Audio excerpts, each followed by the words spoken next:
Welcome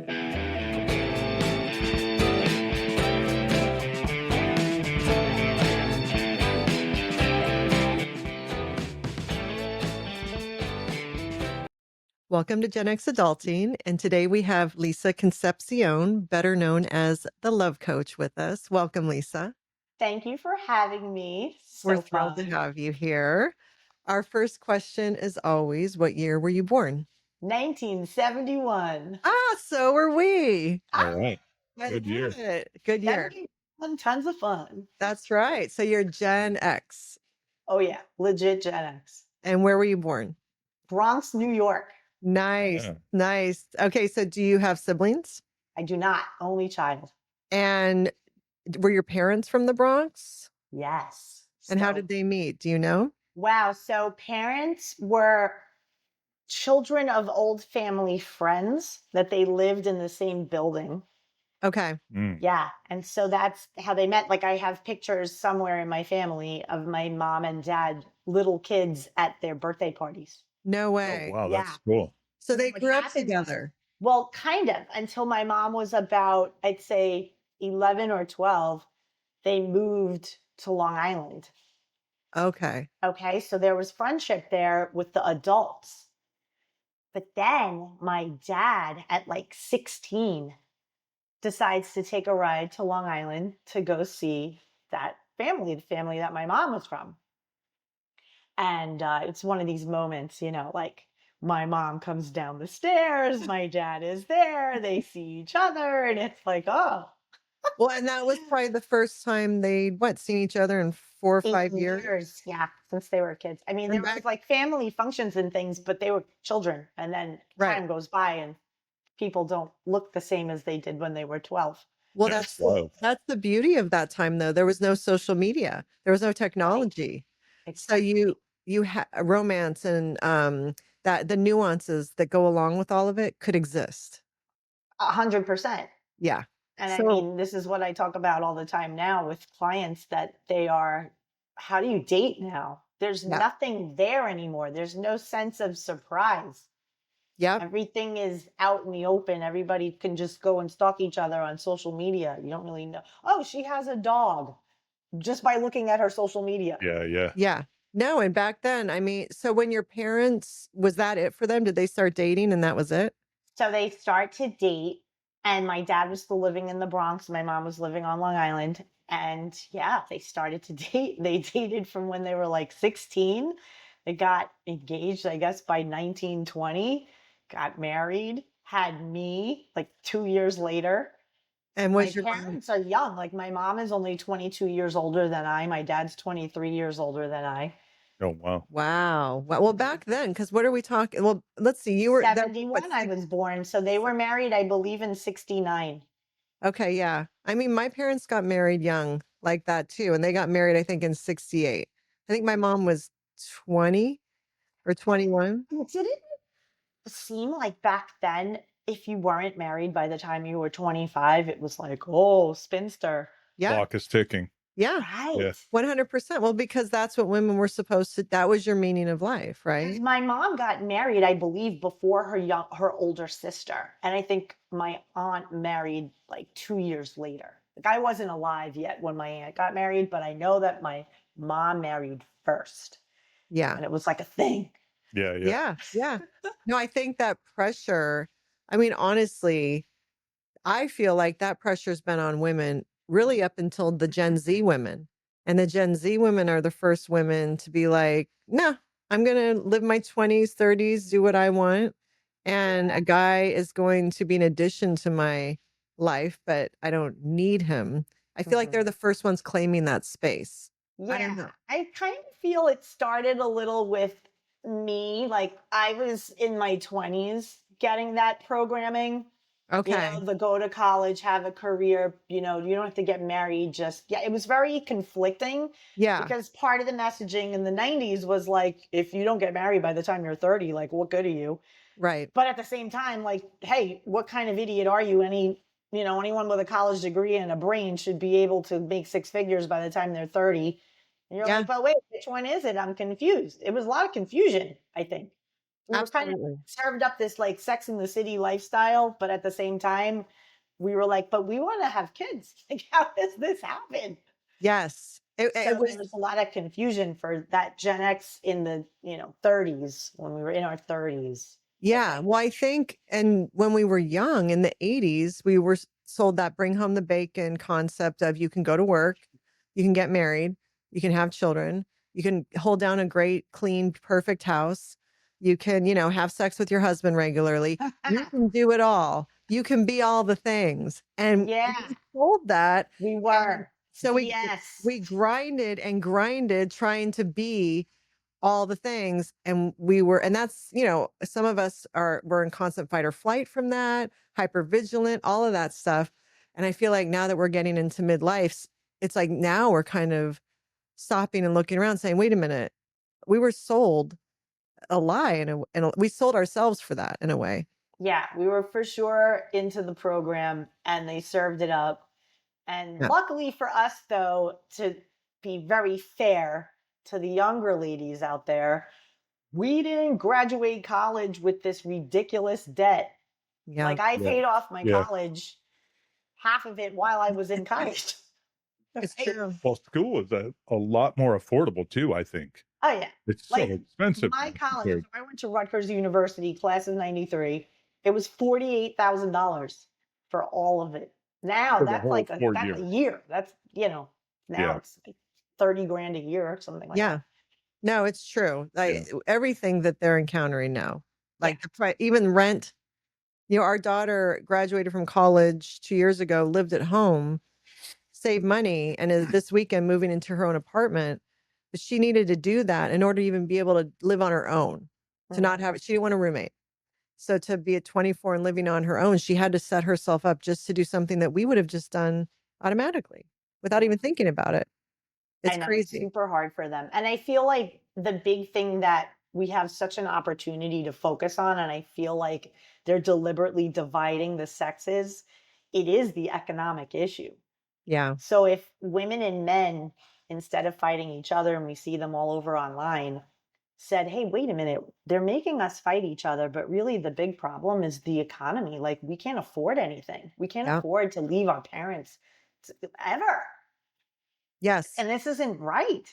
Yeah. And if they unified and kind of went at it from that angle, then we win, all of Yeah. us collectively. Yeah. Because now You're the so Gen right. X people are like, hey, we're trying to take care of our parents while simultaneously taking care of kids. We're smack in the middle of all of it.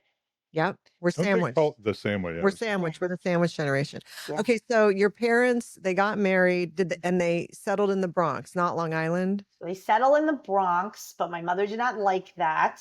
And it was a point of contention in the marriage early on. Because, back in that day, they don't talk about the important things like where do you want to live? How do you want to raise your kids? So they were kids themselves.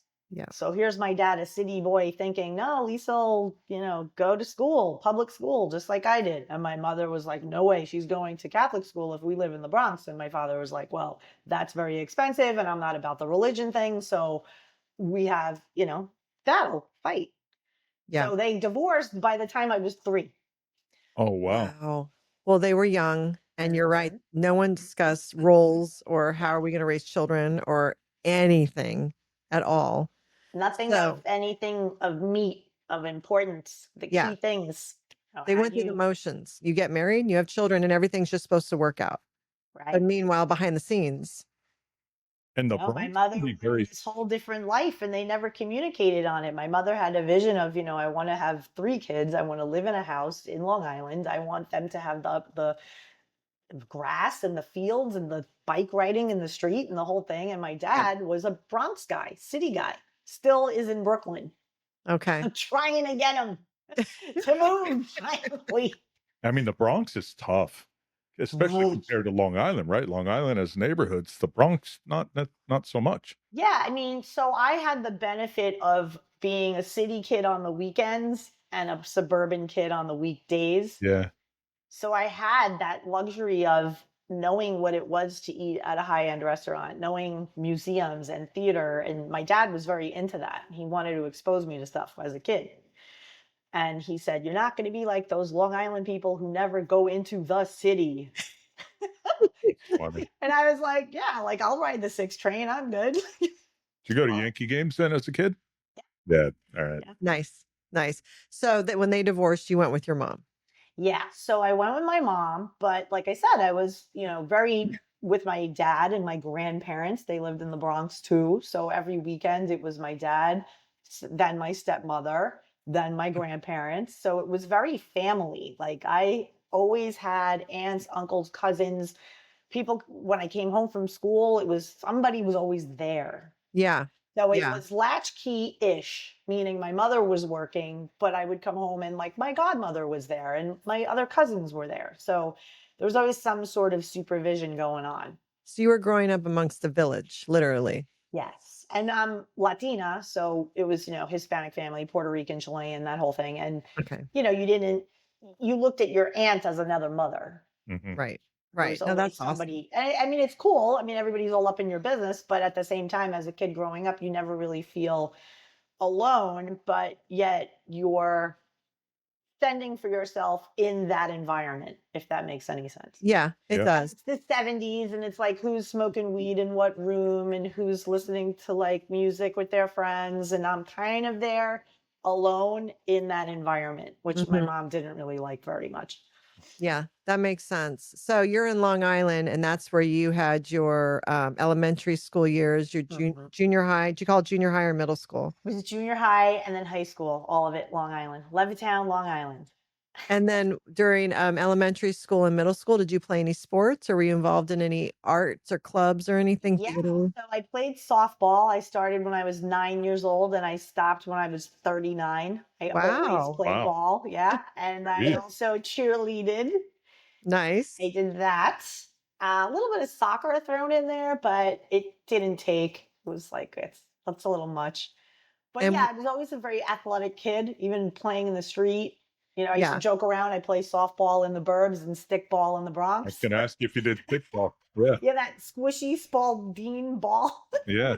Oh, that's so great though, because you really did have the best of both worlds. yeah. You Oh, know, in you the 80s, it was amazing. Like kids breakdancing in the street, like that was Yeah. a thing. yeah. Oh, it was cool. I remember when all of that started, but you were like right there. Mm-hmm. That's Oh, so yeah. cool. So was it ever a culture shock? Did you ever spend time like the weekend in the Bronx as things were hitting the city and you'd go back to Long Island and these other kids have no clue yet what's going on? Like you were kind of ahead a little bit? So I have a story about exactly that. Because I was very much in the city, I was always up on fashion and up on what was the hottest things, what the kids were doing. So I was always the first to bring the trends to school.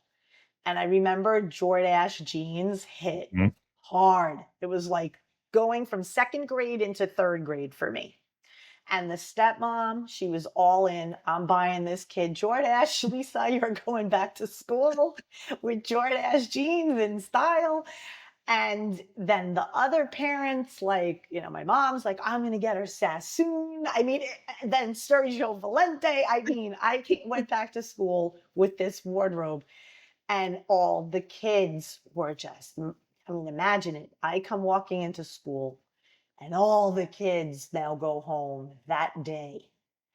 Mommy, I want Sergio Valente jeans. Mommy, I want Jordan S jeans. Mommy, this is what's cool at school. I want this, I want that. So the parents complain to the teacher No. about me.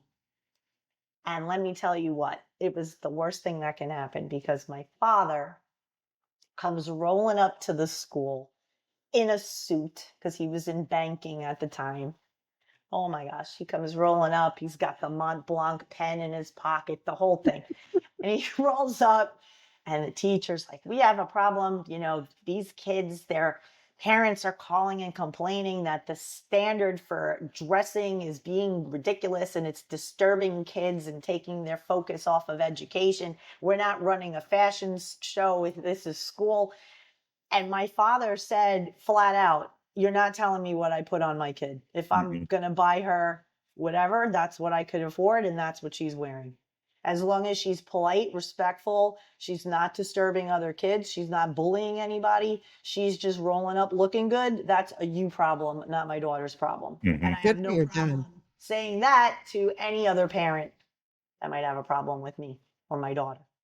So my dad, he was, my dad's a Marine. So he's like a very, FAFO guy. And he wasn't having it, not That's having awesome. it. That's funny. That's awesome. I love it. And so you were able to just wear what you Yeah. wanted So sixth going grade, I forward. won best dressed. There you go. Ninth No, grade again.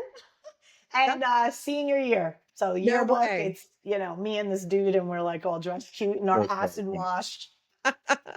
Now, did you have an interest in fashion, or was it just that you were so on top of what was trending? So I always had an interest in fashion. Since a little kid, my grandmother would subscribe to Vogue and Glamour and all the magazines, and I would be there on a weekends and I'd read them. I'd look through and look at the pictures, and I was like obsessed with Brooke Shields. I was like, Yeah. not a lot of girls look like me with dark hair. Everything was Yeah. 80s blonde. Yeah, And yeah. here comes Brooke Shields with these bushy eyebrows, and I'm like, oh, I love her. And what was her name? Oh, I forget her name. Garofalo? Gia. No, Gia. It but was something Gia. Gia. Yeah, and she was before Cindy Crawford, but she looked like Cindy Crawford Yes. first. Yes. Janice Dickinson was there too. Like all these Yeah. brunette models back in the time. It was like the Yeah. first time I really got into that world.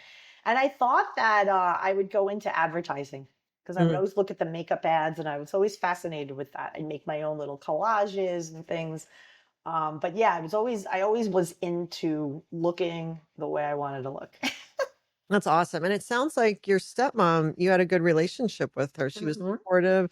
How soon did your dad marry her after your parents divorced? So I met my stepmom when I was 3, which was shortly right when parents were divorcing. Okay. And they married when I was 9. So Oh, now I'm 54. So my stepmom, basically, I've had like 4 parents my whole life. I have had, and it's only me. So could you imagine like yes. 4 different personalities, and you have to, and plus the grandparents, and you have to acquiesce and be hypersensitive to what everybody's moods are. Like it made Yeah, me yeah. massively codependent in a way because it was very hyper vigilant about everyone else's mood and needs, and often at the expense of my own. Were you a people pleaser? There's a lot of Yeah. that. Yeah. I think a lot of And Gen good. Xers are. Yes. And a lot of us come from divorce and Mhm. remarriages, and something in there, whatever it is, even from the best situation, because your situation sounds incredibly healthy, Mhm. and you had good relationships with your step parents, it Mhm. sounds like. Yeah, I mean, I would say no different than any other okay relationship in that Right. it wasn't like there was conflict, of course. I was a kid growing up. There were things that I wanted to do that my parents were like, no way in hell. The Yeah. basic stuff, Yeah. you know? That would have happened whether it was step Right. parents or parents, right? Right. But there's something about what, for a lot of us, we ended up with that people pleasing, that Mhm. paying more attention to the adults' moods, and not, 100%. and well, no, of course, I don't think that we were raised to acknowledge our emotions. No one talked to us about our emotions, what we're feeling, what we're going through. It didn't help us establish a sense of ourself in that way. For sure. And I think a lot of the external appearance, the I could be good at looking good, right? Yeah. That was a way of that getting that attention, positive attention, Yeah. and kind of latching on to your thing that you were good at. Mhm. So as a coach, I can relate to this in my clients who are Gen X, in that they say, yeah, like for me to get love from my parents, it was connected to achievement. So I was valedictorian. I did great in school. But what did you need? What was missing? Well, I really wanted more time with my dad. I always said that. I always was like, I learned football for my dad because little kids connect dots very easily. And the dot is, oh, my dad likes the New York Jets. He's getting season tickets to the New York Jets. If I want alone time with my dad and my stepmom gets cold by October, I get to go to all the games November, and I have one-on-one time with my dad. So there's Yes. a lot of bargaining and maneuvering and that sort of thing because my father was always with stepmom and my grandparents. And while I adore everybody, you want that one-on-one time with your dad. You need that. Yes. Yeah, especially girls. It's Yes. And when so that important. isn't happening, some weird stuff starts to go down in puberty where you realize boys are looking at you. And it's almost this psychological mind thing, game in a way with your dad that you kind of say, I'm going to let that boy look at me and maybe my dad will get jealous or my Mhm. dad will have like issues with it. Right. To get And his let, attention. oh yeah, Yeah. I have to very ask. weird, but Yeah. get it. No, I get it though. I think because I also just all I wanted was attention with one-on-one time with my dad. It was like that was the prize because he Mhm. he lived in a different state, and then he remarried, and there were stepchildren, all that, all of the things, and my mom too. So it was everywhere. Probably felt like kind of casted aside, I would imagine, just One because hundred of percent. simple distance. 100%. So if I got that, it was like and it was anything, like even a dinner was like winning some award. Oh yeah. And so it skewed also then I had that void Mhm. with because I had a father issue, probably much deeper than anything you're talking about because it does still sound like you had a very healthy relationship with your dad and probably saw him much more regularly than what I'm talking about. But I know the way that I acted out was I tried to fill the void with boyfriends. So I Mhm. always had a boyfriend. Same.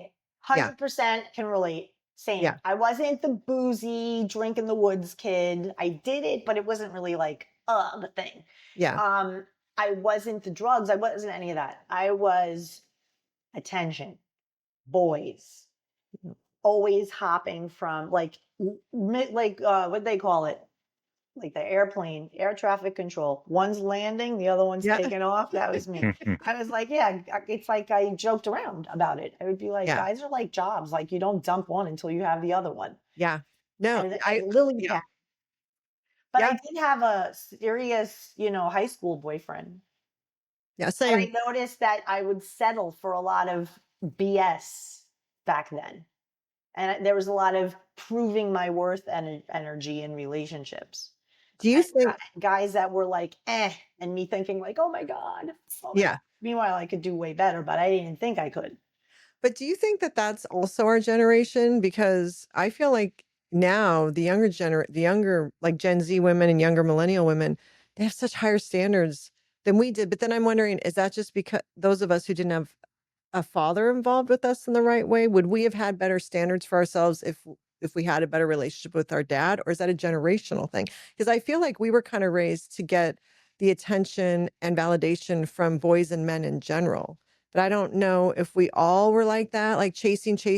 I'm going to do all the things. I'm going to be skinny and I'm going to be pretty and I'm going to be like whatever you like, I like. I'm going to transform into whatever you need. Hmm. Was that just those of us who had quote unquote daddy issues, or was that all of us Gen X women in a way? I mean, I don't know. I think it's, from what I see, there are people in their 30s that have this same thing.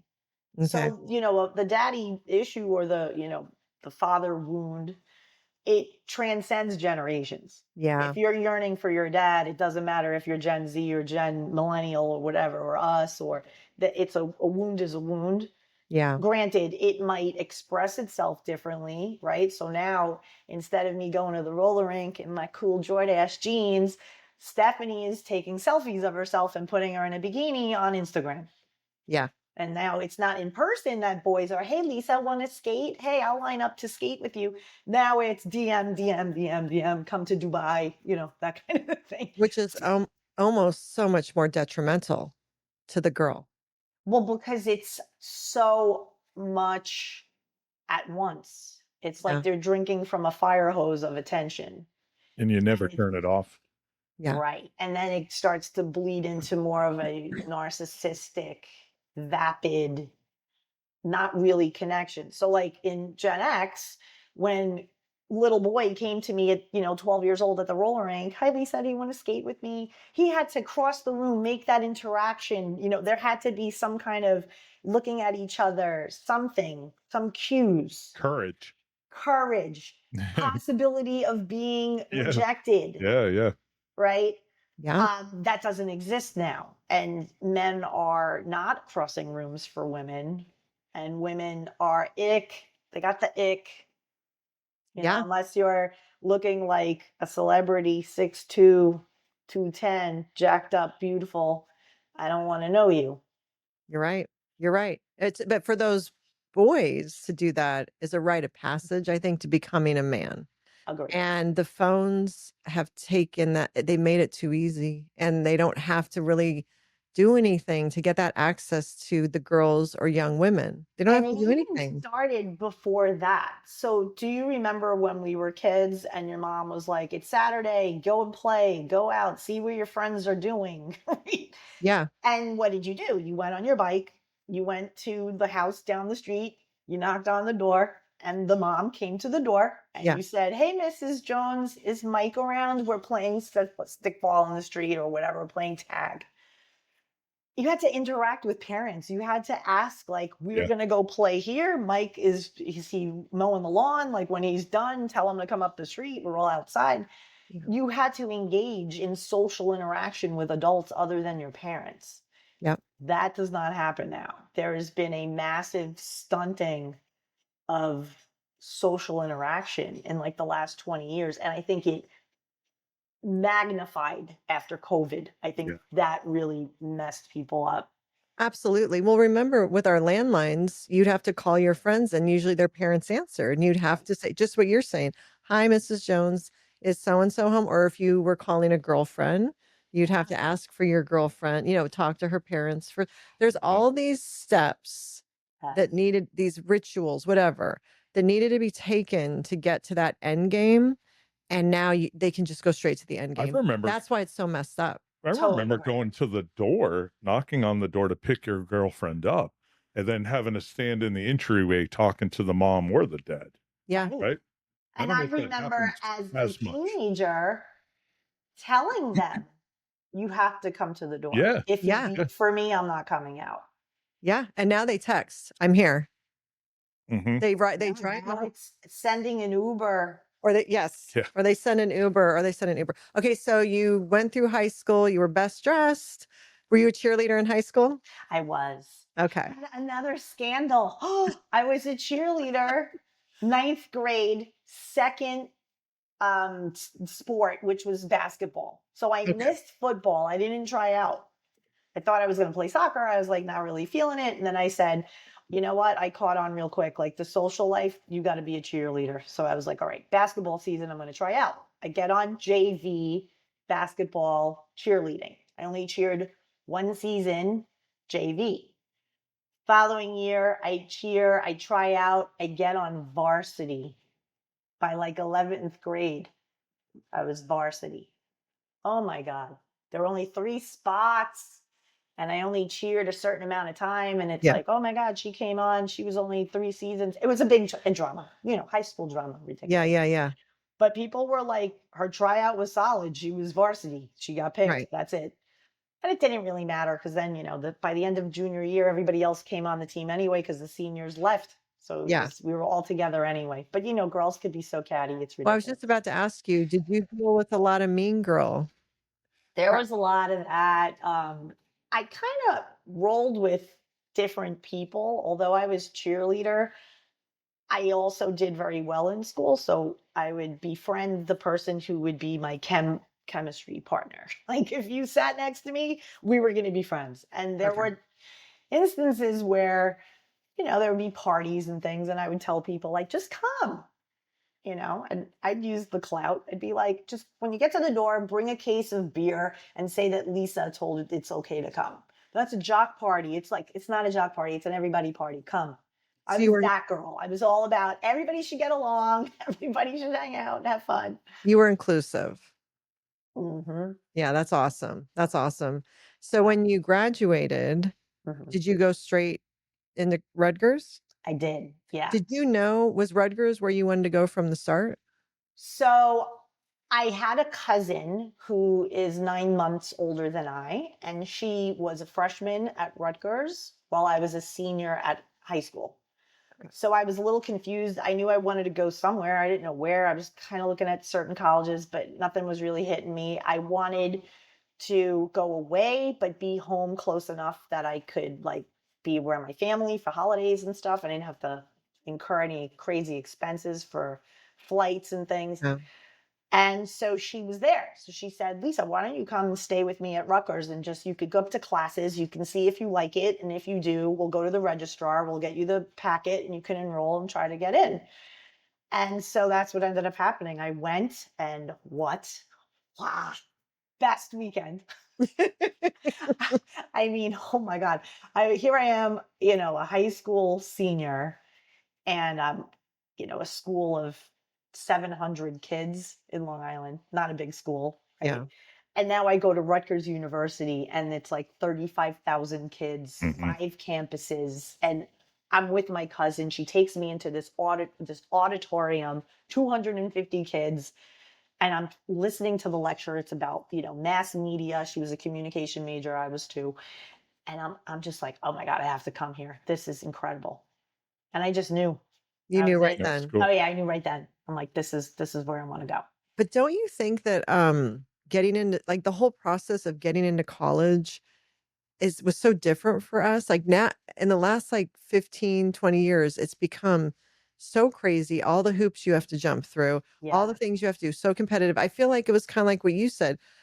We'll just go and apply and see if you get in. It was Oh just, yeah. And then you know, when I applied, um, they were looking for, first kid going to college in a family, yeah, first girl going to a college in a family, first Hispanic Latina girl going in. I mean, they were like, yeah, strength through diversity yeah, was yeah, their yeah. slogan. Yeah. They're like, bring I it. went right, bring her in, and I had the GPA from high school. They were like, "How did Right. she test on her SATs? How did she do?" Blah blah blah. I filled out everything, did my essay, done, and I Yeah. found out pretty late.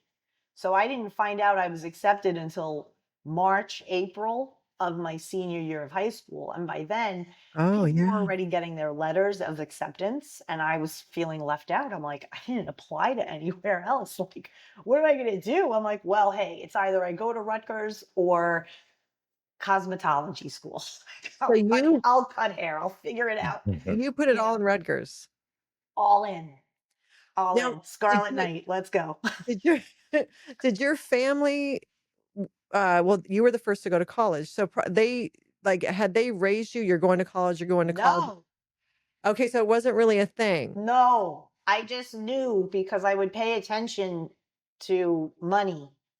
And I was kind of just connecting dots. I was always that way. I was always looking at what is happening in the world and Reagan and all of these things. And then my dad got laid off from his job. Like certain things started to happen. And I said, you know what?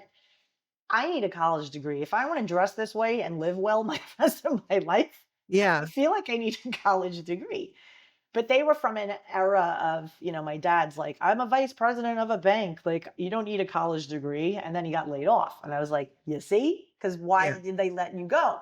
To hire younger with degrees. Mm-hmm. See Right. where we're heading? It's a Yeah, yeah, disaster. yeah. Yeah. So, he was like, oh, you're right, and this and that. So by then I had already gone, but, the education wasn't expensive as it is now. If it was now, I wouldn't have gone. I would have Yeah. learned to trade 1,000,000%. And now Yeah. with the internet, there's no need for college. If I Yeah. had a kid now being like, Ma, should I go to college? No. Or if you're a guy or a girl, learn a skill that is AI proof. Figure Yeah. out something that is interactive with people in person Mm-hmm. that no machine can replicate. And I'm Yeah. actually going through that now in my own business. So I'm looking for ways to take my business to another level, a whole other different thing. Still coaching people who want it, but creating something that can inspire people to have face-to-face interactions. That's smart. Away from AI, Away from AI, away from even even it's going to technology. be an event where if you want to take pictures and things, fine, right? Cool. But it's not going to be a thing where you're going to be this the whole time. No. Yeah. Yeah. It's going to be, you're going to feel, and it's going to very much appeal to Gen X. Yes. It's the idea is something to bring to Gen X that's going to remind them of when they were in the 90s again. That's brilliant. It's so needed. And I think it's not just going to attract Gen X. I think Gen X is going to jump on Agree. that. I think the Gen X moms will bring their daughters. I think millennials will go in there too. I Yeah. think it's going to just be this Yes. environment of, oh my gosh, I could actually have fun in face to face with other people, make friends, not social media friends, Yeah. actual friends. Yeah. It's old school. It's old school. It's old school. And I think the younger generations are also craving that. I think that things have gone so far technology, how would you call it? So far towards technology. Technologically. Things have gone so far off the grid with technology, with phones, with social media, with dating apps. It's become sterilized almost. The whole experience, the whole human experience has become sterilized. So I think it needs to go back the other way almost completely Mhm. for us to find balance. And I think people are craving that, even the younger generations. I think they Definitely. want to know what it's like to organically meet people, organically make friends, organically meet a boyfriend or a girlfriend, Yes. you know? That's why there's a bit of backlash now with the apps, the dating apps. I did a video, a long form video on my YouTube channel about the dating apps and how they're actually created to keep you alone, depressed, anxious, and scrolling. So they could upcharge you. Oh, you're in this zip code? You could get this customized, tailored geo targeting thing, just an extra $5 a month. And they keep selling you these things, and you're just like, oh, FOMO, I don't want to miss out. What if my guy is in this radius and I'm only paying for this radius? Oh my God. So it's constantly just holding the carrot of your person could be there. You just need to do this one more thing. Mm-hmm. And yeah, because is there ever really any success? So I have had clients meet people on Hinge and have great relationship, married now. I see them on Instagram. They're having their babies. Like it's Yeah. great. But it's very rare. It's Yeah. really rare. And again, this is 2020, 2021. It's changed tremendously since then. Yeah. Yeah. Well, and I want to get more into that once we get a little bit further along here, but I want to get to college. Oh, okay. So, when you went to Rutgers, did you know who you were going to room with in the dorms? No, I did not. So, did you communicate with the person beforehand, like on the phone or write a letter or anything? No. So you I showed just up. rolled up and I learned who my roommate was like that day. Wow. And Yeah. you were in the dorms? I was in the dorms. Yep. And for the first 2 years, I had the same roommate. Oh, wow. So you guys must have hit it off. Yeah. And we couldn't be any more different. She was a pastor's daughter. She was just super, reading Bible, like the whole thing. Wow. And, in bed at a certain time, calling her mother every day, like that. Wow.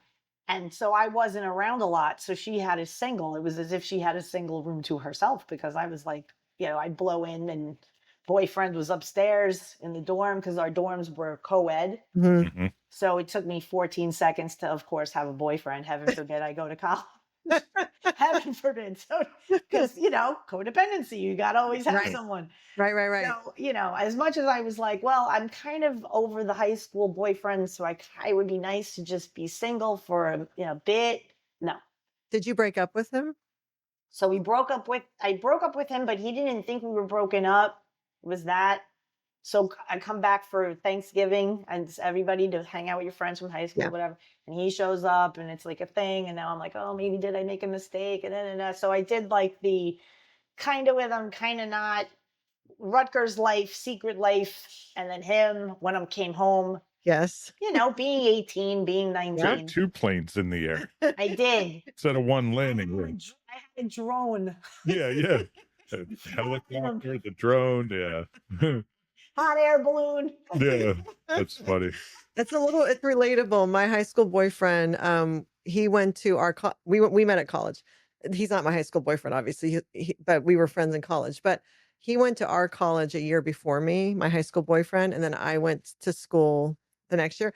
But within the first week, I was still dating him, and I had a new guy that I had met, and I had 2 airplanes going for a while, and it was secret. I look Girl, back down, I'm Rutgers, like, I mean, one of the campus was a all women's campus, so we'll put that over there. "Oh, But the really?" other, yeah, Douglas College was all women. But every other campus, it was hot air balloon, Yeah. kite, drone, plane, helicopter. I've never On every campus, I knew who do I know on this campus? Oh, I know. And then the whole fraternity thing. Oh, man. That's a whole other level. Were you like in Piscataway? Yeah, At that campus? Okay. yeah, Piscataway, yeah. So That's the main did you, campus. rush a sorority? I did not. Okay, so you just were out there having fun, but you didn't do the whole Greek Because life. see the point. Yeah. I was like, why am I going to join a Russian sorority and be in a sorority? Why would I do that? I know every one of the brothers at all the good frats. I get in everywhere. So Yeah. I'm not paying for friends. This is ridiculous. It's so true, though. And I That's what didn't it is. like authority at all. Never did. So telling me to clean your room and all this wasn't going to fly with me at all. Yeah. So you got all your guys in the air, I guess we'll call it, at Rutgers. You're having a great time. Did you major in anything? Did you know what you were going to do going in, or just kind of float around until you figured out what you wanted to major in? So I knew I wanted to go into advertising, marketing, something of that. And I hated calculus. So I couldn't do the business school. So I went to my guidance counselor and I said, how do I become an advertising executive without going to the business school? Because I can't do calculus. I can't You've do got to it. do I'm a not whole doing math it. I track. cannot. Here's me at A. I want to get to B. What's the shortest way? He said, become a communications major. Mm. So that's what I did. So I said, okay, communications. And then the communications discipline at Rutgers was more about journalism. And I wanted more of the marketing. So in the summertime, I was staying at Rutgers and I was able to take business courses in the summer. Okay. So they let you do that in the summer. So I worked, I waitressed, I did my thing, and then I was able to take classes extra in the summer. And did you minor then? Like, was one of your minors? Psychology. Oh, okay. Yeah. All right. So, Brian's major was psychology. Cool. Yeah. I always say it was so he could be married to me. Yeah. So Nice. It Yeah. prepared you. So he could handle me. I can So, psychoanalyze her. yeah. That's That's gone well. great. So did you graduate in 4 years? 4.5. Okay. And what happened after that? Where'd you go? I went back to Long Island to live with my mom and stepdad. And the plan was start working, get yourself sorted out, save money, get married, leave home a bride. Because very traditional. I wanted that. And I had a college boyfriend who did end up becoming my first husband. Okay.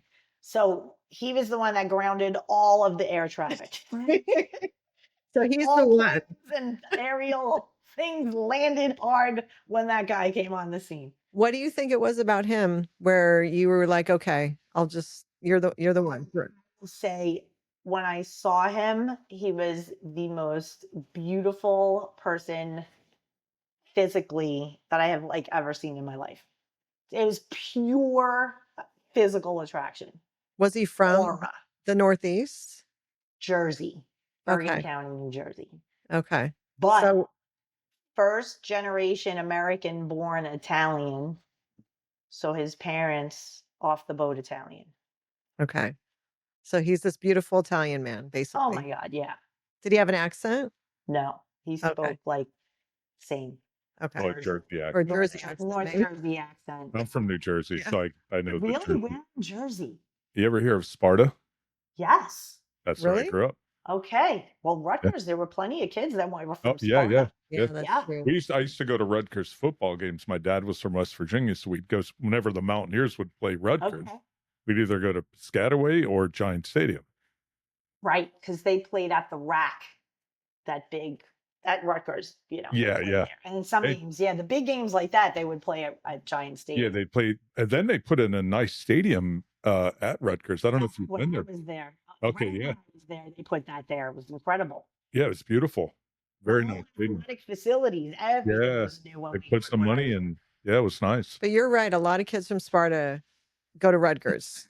Well, it's And the state school of New Yeah, Jersey. yeah, exactly. yeah, Yes. So you're getting kids from all over Jersey going to absolutely. And Rutgers. it's tough Yeah, because New Jersey, it's like you either go like kind of Ivy League, Princeton-ish, other smaller schools, or you go to Montclair, Rutgers, or like Ramapo.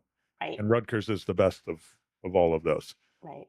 minus Princeton. right, right, right. And you have a cousin or two that went to Rutgers. Like that was a very, if we had stayed up Yeah, yeah. there, one of our kids probably would have gone to Rutgers. It's very normal. Mhm. I didn't realize like how prestigious Rutgers was Yeah. Yeah. until it was the summer and I went back to Long Island and I went out socially to the bars and whatever. And obviously you're out at bars and the first question guys ask you is like, "Oh, where do you go to school?" Mhm. And Yeah. I was like, "Rutgers." And they're like, "Oh, we got a smart one over here." And I'm like, Yeah, that's "What?" funny. I feel like Elle Woods from Yeah. Legally Blonde. I'm like, "What? Like it's hard?" That's funny. That's amazing. That's amazing. Yeah. But what's funny is he doesn't have an accent because you said that your boyfriend, your college boyfriend, had a North Jersey accent. He doesn't, he only says a couple words. Other than that, you wouldn't know, Yeah, you same. know. He was it was very even. He didn't have, I had a heavy accent from Long Island and Right, right. it dissipated a lot while at college. And then Yeah. it certainly went away when I started working in New York. That was Right. when Okay. things kind of changed. Well, so, okay. So did he graduate at the same time as you? He took longer. He was a year older and he took longer because he worked. So So when you he graduate. graduated, he already had a job. Okay. So you graduate, go home. And basically, in your mind, you're going to wait till he's done and you guys are going to get married. So there was so much drama in between that because he had thought that he was going to move to Arizona. And then instead of me being like, okay, then let's just break up, which would be me now. Yeah. But back then, am I coming to what? Maybe we Yeah. can go to Arizona together. I don't want to break up over that. Like, are you going to really go? And then he would put it off. Like, he'd say, I'm going this date. And I'd be like a nervous wreck. And then he would say, no, I'm going to go next year instead. So it was a lot of that. Not good.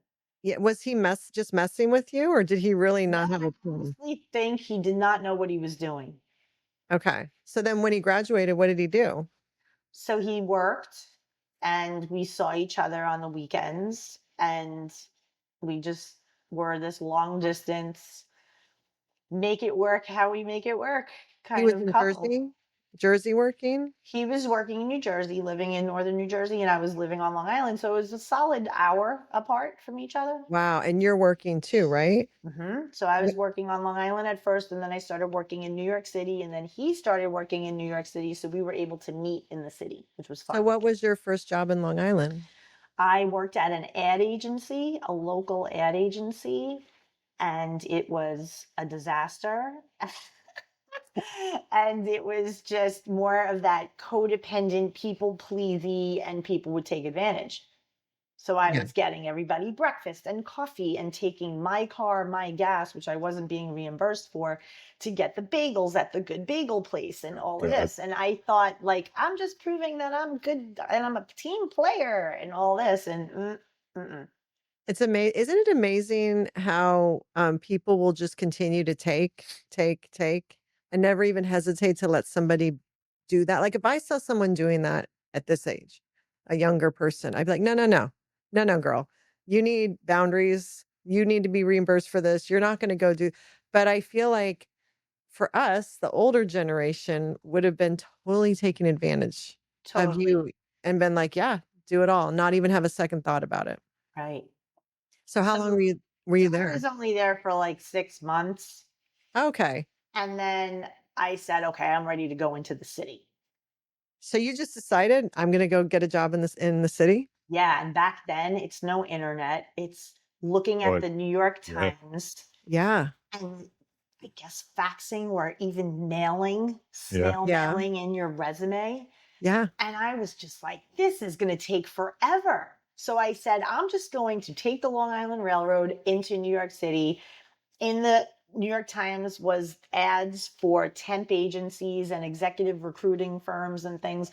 And I just made an appointment with one of them and I walked in. I said, listen, I worked in advertising for 6 months. I know how to do traffic management. I just graduated Rutgers 6 months ago, whatever. I like sold my thing as Yeah. best as I could. And the woman there was great. She was like, oh, honey, we can place you, no problem. Oh, that's awesome. So she said, I'm going to send you on 3 interviews today. She goes in her little system. She's like, Oh, okay, wow. you're going to go to here. You're going to go to here. You're going to go here. And one of them was a post-production facility. So it was a lot of technology where they would do special effects on movies, TV shows, advertisements. So I was like orbiting in that world, right? So Yeah. I was at a company doing that. So I was the executive assistant for 6 boomer executives. For In New 6? York. 6 in New York. In New York. 'Cause that's a Company special in New York. breed. Did it start as a temp job? It did for 3 days, and then the woman's like, "We're hiring you." I feel like I don't know, is that a thing still? Because I feel like when we were first out of college, temp was huge and was Temp was huge. it was such a great Temp was the way. coffee date. Temp is the coffee date for work. Like you go to a Yeah. place for 3 Yeah, days, yeah. they see your hustle, they see how you interact, and then they Yeah. offer you a job. Yeah. But I don't know if it's like that A anymore. lot of it's Temp? offshore. Yeah. Offshore. Because that was the way AI. a lot Yeah. of us got jobs, was because if you did a good job, they're like, "You got it." It was a yeah, Totally. like you said, Yeah. yeah. Like My I first go job into was a this temp. place, and in 3 days, this woman who was the head of it, the Yeah. sales director, she said, "You're my girl. I'm calling that agency. Can you come in on Monday? I'm putting an offer together for you." I'm like, "Okay, cool." But you were an executive assistant for 6 Boomers all men? combination, men and Ho women mixed. how do you even do that? It's hard enough doing it for 1. So it was all what happened was this is where CRMs started to become a thing. Wait, So for me? Customer relationship management. Okay. there it is, right? Right. So they're all salespeople, but they're giving me legal pads of notes of their interactions with Mhm. potential clients. And they're dropping them on my desk. And I had to create a system in the CRM with each of their names, a little tab under each, adding in all their data and then printing it out and giving it to them. And they were like, "Oh my God, this is the best thing ever. All of this is here." I go, "Yeah, all of your phone calls that you've ever had, all of Mm. your notes, everything, their numbers, everything. This is so great." And I go, "Yeah. And then when you keep going, give me back your documents and I'll add it in."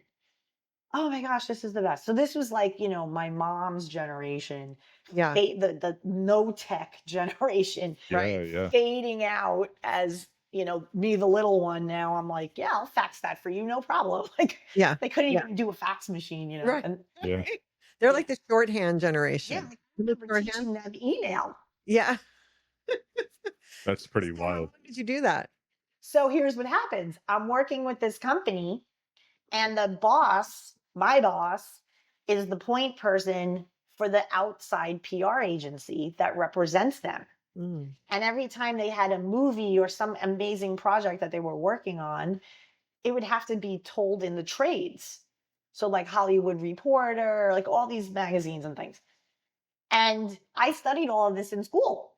So I see Corey was her name, and she was like rushing, and she's like, "Can you do me a favor? Can you proofread this for me? I have to get this to these people. I don't know that." Freaking out. So I read it. It's a press release. And I come at it and I'm like, this could be tighter. The boilerplate isn't good. Like, all I'm thinking, like, this needs to be reworked. But how do I say this to her without stepping on toes? So I asked her, I said, "Corey, who wrote this?" And she said, "I don't even know. They gave it to me. I think it's just a bunch of things put together." I go, "Yeah, it kind of seems like it." I go, "Did you know that I studied this stuff in school? Like, I know how to write a press release. Do you want me to take a shot at like making this cleaner?" "Yes. Could you please?" "Sure." I do it, give it to her. We have to get sign off on it from like the CEO guy who's like the head guy of all the people.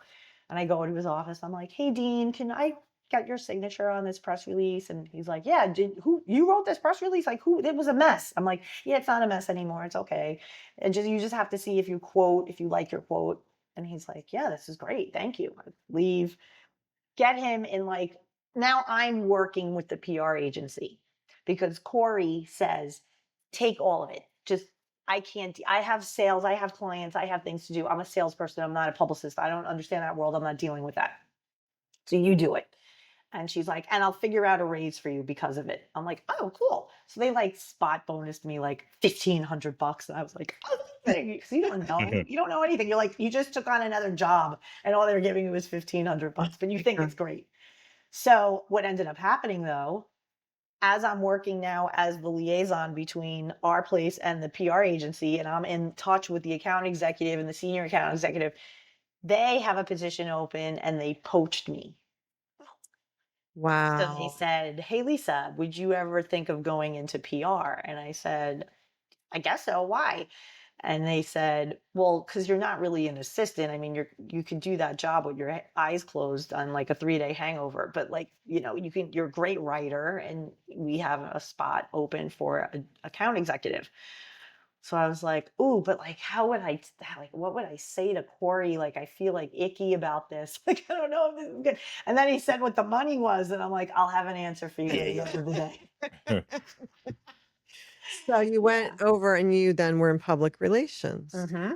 Yeah. And And I did PR for 12 years in the city, like Oh, off and wow. on. Yeah. were you commuting I Long was. Island Long Island to New York, Long Island to New York. every day? How Every long of a day. commute is that?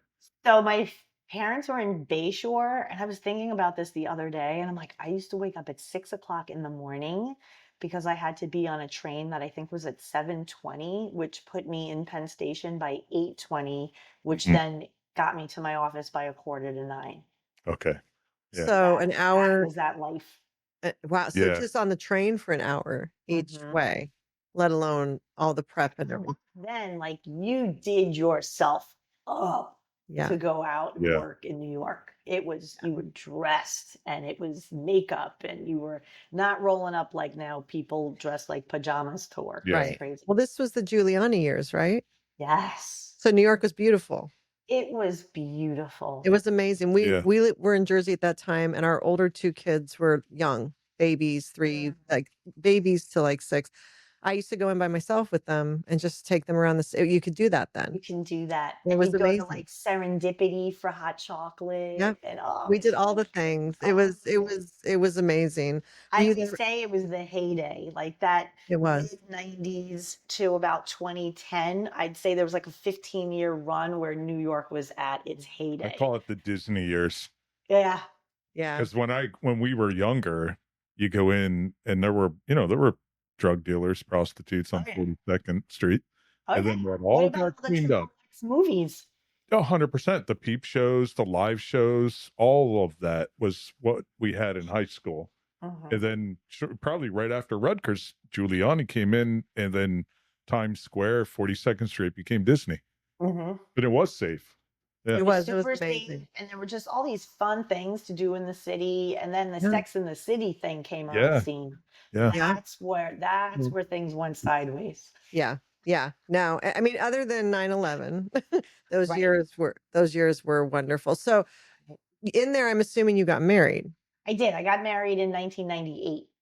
Okay. So did you guys, so at the time you guys were doing long distance, at some point, did you move in together? Like, did he come from Jersey to Long Island? No. So the deal was I was going to move to Jersey, Mm-hmm. um, just because that's what it was. He was like, "I'm not living on Long Island." So I'm like, "Okay, I don't care either way." I went to Rutgers. I love Jersey. It's good. I have my other half of my family, my cousins, my aunts are all in Jersey. It's all good. Yeah. So I moved to Jersey, I'd say 6 months, maybe 8 months before wedding. And I found an apartment, and I found it specifically 5 minutes from my ex-husband's parents because his dad was sick with cancer. Mm. And here we're planning this wedding, and he's sick, and then we're trying to like do all of it. So I didn't want to be far. I wanted it to be like if they need us, we're right Mm-hmm. there.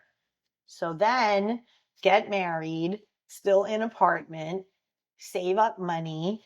We decide we're buying a house. We find house 12 houses away from my mother-in-law from their house. Wow. So, yeah. So You're we brave. move in there, and in my mind, I'm like, "Oh, no problem, all good. Like, it'll be great."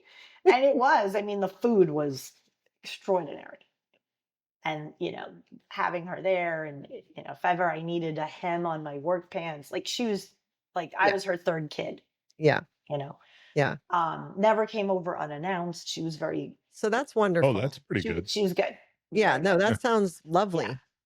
Yeah. I Yeah. mean, she would know that I was commuting So she would ask, Wednesday night, do you want to have dinner with me? You want to have dinner over here? And we would have that. We'd take the dog, walk up the street, have dinner. It was very like Ray Romano. Yeah, yeah, yeah. No, that's love. So you had a period where you were going into the city from Jersey then. Yes. So you did And Long that Island. was like the big win. That was another thing that lured me to Jersey because the commute from Bergen County on the bus now, no more train, was way quicker than Long Island. Okay. So I was shaving off time from my commute Yeah. and tax-free clothing in Jersey. Yeah. Yeah. And Garden you don't. State was a It mall still right. sounds like hell, though. And you I don't. know that commute. It's rough. No, it's horrible. Yeah. Horrible. You get And you don't stuck have. in the Lincoln Tunnel. Oh my Oh, God. yeah. Yeah. But you I didn't. did a commute from Sparta out to Brooklyn for a little while. That's Okay. That's that's I would drive into Hoboken, catch the path into Midtown, then take the F train or something out to Brooklyn, and then do that. It's like a 3-hour commute like, on a good day. Yeah. Yeah. But I was going to say in Jersey, at least you didn't have to pump your own gas. Yeah, there you go. right. This is That's the true. only. But Yeah, Long gas is Island, I cheaper. did, and I thought it was weird because Long Island, we pumped our own gas. Then I Yeah, get to yeah. Jersey, and I'm like, oh my God, the Queen has arrived. Yeah, exactly. You just have to sit there and wait and just sit there like a little princess. So what did your ex-husband do? So he did PR as well to begin with. Same But thing. not at the same company. No, different company a few blocks away. So you're we both would in the meet. city. So we're in the city, we would both meet. And then that only lasted a little while. And then he started working in Jersey. And then I worked in Jersey for a while. So there were times we worked together in New York and there were times when we were in Jersey. But then he switched. He worked his way up. He did well with PR. And then they let him go. And that was in like the early 2000s where everybody was starting to be a mortgage broker. Mm-hmm. So he went in that direction.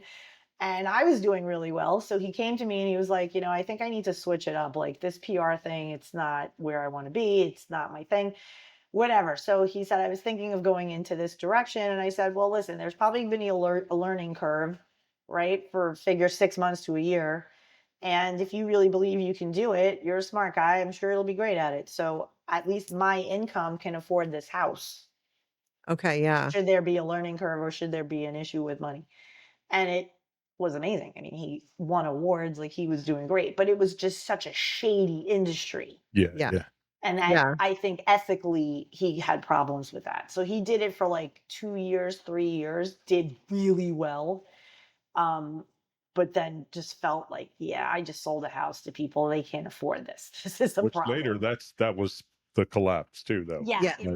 it was leading up to it. So here it Yeah. is, 2007, and he's seeing what's happening. Yeah. Yeah. He's like, Yeah. this is bad. This is Everyone's really fully bad. Yeah. financed 3 or 4 mortgages it's on one coming. place. It's coming. Like I just sold like a stripper a house Yeah. that she rents out now, and she wants to buy another one in like 2 months with her brother. It was all that short sale stuff. Yeah, yeah, yeah. Yeah. So when he was done with that, what did he do? So when he was done with that, he didn't do anything, and I did everything. So you became the that's where the problem started. okay. So you became the breadwinner, and he was home. And what with year is mom like right up the street. okay? So you don't need to say more about that. I can see it now. What year in your marriage was that when that happened? So by then we were coming up on like 8 years. Okay. And how long did that situation go on? Well, it went on for a while and we ended up separating in 2010. And that's when he said, I want to move to San Diego. And I was like, move to San Diego? When you sell this house, you're moving to San Diego? What is that where you think we're going to live next? Like, do you want to go and scout it out and then I'll come with the dog? Like, how is this going to work? Super avoidant. Did not talk about anything. Horrible communicator. So imagine I come home one day from work and no, it wasn't from work because I got laid off too. This was the problem. This was why we had to sell our house. So I guess I was like out and about, I don't know, whatever. I come back and there's the real estate people there moving furniture and touching my things and trying to stage my house. And I didn't even know he was planning on selling it. Jeez. It's my house too. Oh my gosh. So this is the level of communication or lack thereof that we were dealing with. Right, so, right. It was rough. rough. Very like bottom of the bear, of like rock bottom, and then Yeah. me underneath with like a pile of poo right on top. Yeah. It's So rough. you had no idea, and all of a sudden he's So it listed was your very house. like rug pulled out from under. And there was like things and problems and stuff happening in the marriage leading up to this, of course. But we thought, like, I thought we had it all handled. And like, we went through war together. Like, we sorted it out. We're good now. Yeah. And then that just was like a current that swept him up. And I think he was very people pleasy too. I think he was answering to a lot of people. I think he lumped me in that instead of looking at me as the person that could be a team with him. Yeah. I think he lumped me into like yet another person whose needs I have to meet and all this. And he should have gone to Arizona after college. Right. Should have done it. Should have done those 2 years of just be a dude. Go live with roommates. Go do. He kind of did that in college, but it wasn't the same. So And when he was making these plans to go to San Diego, were you part of those plans in his mind, or was just no, and I thought I was. That's why I asked the ridiculous question, and then he said, "No, I think I want to go alone." So that's when I said, "Oh, so we're separating." And he was like, "Yeah, I guess so." oh my And that's when like I felt like an out of body experience. Like if I was hovering over this conversation, and it was godly, it was very divine, where I heard just in my head, "Lisa, go to Miami, you'll be happy there." And as I heard it, I said, "I'm going to Miami, I'll be happy there." no way. And within a month I was in Miami. We So sold our house within 60 days. I got an apartment in Miami sight unseen, just based on measuring my furniture with a tape measure and packing up a truck my dad drove, and I drove my car with the dog in it, and down to Florida I went. yeah, I'm just trying to picture this. So you had said you had gotten laid off. Was that from the Mhm. job in the city that you had had this whole Mhm. time? Yeah, so by that point, I was at probably like my third job, right? So every time I would like, your typical Gen X, you hang out for 3 years, you get promoted, you give yourself a promotion if you don't get one, and you earn $10,000 more just by leaving and going to another PR firm or whatever industry you're in. It's Yeah. kind of the way you moved up. Yep. Yeah. Um, so at that point, I was working I mean, in all my agencies that I worked at pretty much were global PR firms. So I'm sitting here working at like international stuff. Yeah. And I'm working on major brands like Kellogg's, Princess Cruises, Duracell battery, like household name stuff. Then I also did pharmaceutical PR for a while. Mhm. So I was in it. Yeah. And then it was after the crash, recession hit, whatever happened. Oh my God, everybody's getting laid off left and right. I survived 2 rounds of layoffs, and it wasn't until 2009. Mm. So 2007, that thing happened. I lasted, and then the Grim Reaper came for me. The Grim Corporate Reaper So came now for me. you've lost your job or you've been Mhm. laid off, and your husband has put your house on the market without telling you and has also informed you, I'm going to San Diego to live the dream I always wanted. And we were like a year in that house just based on savings and trying, and trying to live. But and even starting my own, freelancing and trying to do PR on my own. Yeah. And we were just hustling. And then after it was 2010 that he was like, "Yeah, we're gonna separate." So then you have the rug totally pulled out from under you. So you just flip and go, I'm changing the trajectory of everything for me now. Yep. Dad, drive me down to Miami. At least you got the dog. Yeah. And So that when, dog died. oh, Like I was only in Miami with him for a year because he had a broken heart. That dog was broken hearted. He was here for my husband and I. He adored us both. And when the separation and the moving, and he didn't even like Florida grass. He would walk on the grass and he was just like lifting his paws, the poor thing. Oh And no. and he was healthy, fine, and he got attacked by fleas, and I gave him some medicine and it didn't react well with him. And over the months he was getting worse and worse. I didn't know what to do, and he died. oh, what kind of dog I was was he? heartbroken. I'm sure. He's a Finnish Spitz, so he looked like a little fox. Oh, Oh, Super what cool. was his name? fooey. Fooey. Poor Fooey. Did you have family in Miami? He's fooey. Yeah. I had a cousin in Kendall, but no. And I had Okay. one friend from New York who Did would. you have a job? So interesting. I found a job where I would be heading up a smaller office of a PR agency in New York. And that Okay. was awesome. So I was like, okay, cool. I'm going to go there. I'm going to have a job. This is going to work out great. But after 6 months, typical shady Miami, the job went away. They Mhm. weren't paying me. They were giving me shady excuses. They were like, just do this event. And once we get the money for the event, I'll just give you 20 grand. And I'm like, cool. Yeah. And shady, shady, shady. So I Yeah. was like, yeah, I got to get out of this.